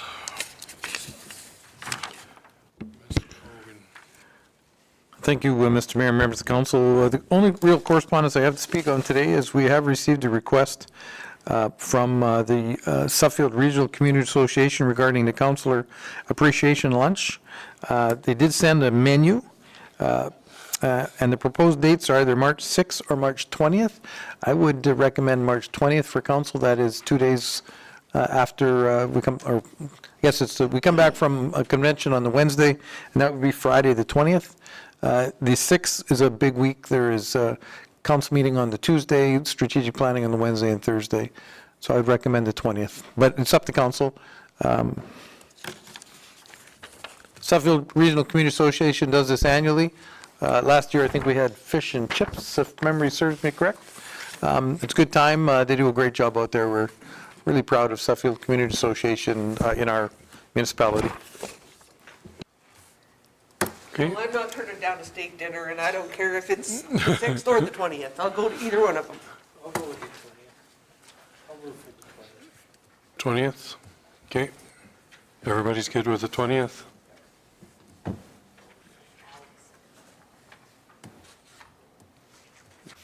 Anybody against the 20th? Okay, 20th it is. We will send out an email to all of council with an invitation, just to confirm numbers. Okay, mayor and council reports. At Cypress View Foundation last week, everything's pretty good there. Thursday was a meeting, Friday was the actual finance that I go to. Everything looks good in the finances. They will be presenting to council in the near future, just to bring everybody up to speed on what's going on there, so that will be coming up. Other than that, you guys all received an email today for strategic planning from the consultant. Please open those emails and fill out the information and put your 2 cents worth in for the strategic planning coming up. It's got to be done by the 23rd of this month, so they have time to put stuff together. So that's all I have in my reports. Lloyd, do you want to start? Sure. Actually, this time it's been pretty quiet. A few minor calls on some roads and that get things done. And we had a landfill meeting, I think I reported that last time on the 18th. And we got one tomorrow. And we got library meeting this week too, so that's it. Keith? On the 9th, I believe it was, went to the PEP fundraiser. Had some excellent speakers from the premier to the university, different veterinary stuff. Had lots of prospective veterinary students come, and so far the total raise is around $80,000. So it's good fundraiser so far. Forgot about that one. Yeah, I also don't have a whole bunch to report on, just had a discussion with ratepayer about a road. He was looking to get some stuff done with it, and also a discussion with another ratepayer with concerns of the Highway 3 twinning project. So, other than that, nothing else. Mr. Hawk? Yeah, not a whole bunch. I went to that deal with Ian Brooks, listened to the premier. Sorry, ma'am. My apologies to council and staff and everybody. Went to the PEP supper and listened to the premier and other speakers there in Brooks. It's quite informative. Just dealt with some ratepayers' concerns and not much yet. We got an interesting meeting coming up tomorrow for the landfill. Michelle? On the 4th and 5th, I attended the Emerging Trends Conference in Calgary by Brown Lee. As usual, it's like I swear they have a camera in our council chambers because that's what they talk about. It's always interesting. On the 10th, Schuler School, the grade 3 and 4 class came in because they're learning about municipal government, so they came in to see how we all do this, and they all got to sit around the table and use the microphones, and the pretty much consensus was that Schuler wants a pool and a library. You guys would be mayor, I saw. Yes, yes, it was great. It was a lovely day. I very much enjoyed it. On the 9th, I had a policy meeting from Cypress View. The 12th was a board meeting for Cypress View, which she already gave you the update on. And tomorrow I got a short grass meeting. Thank you. Dustin? Not much, just a couple ratepayers complaining about roads and, the usual. It's all good, though. And I want to be the mayor of Schuler. Nothing to report on my side. I've been attended the Chamber of Commerce meeting January 20th, nothing there pertaining to Cypress County. They do have a lot of events coming up, though, that do pertain to Cypress County. The PEP rally was, I believe we were at 70,000 plus the silent auction. kind of surprised that the Premier didn't take the initiative to perhaps do a money matching grant to lobby for votes there. Would have been a great opportunity for her. And that's about all I have to report. Thanks. You were at Emerging Trends too.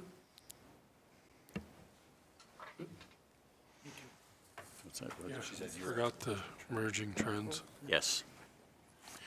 Yeah, because of the Emerging Trends meeting, I missed the Stampede Board meeting. Okay, any questions on the reports? No? Okay. I need a motion to go in closed. Lloyd is making that motion. Vote.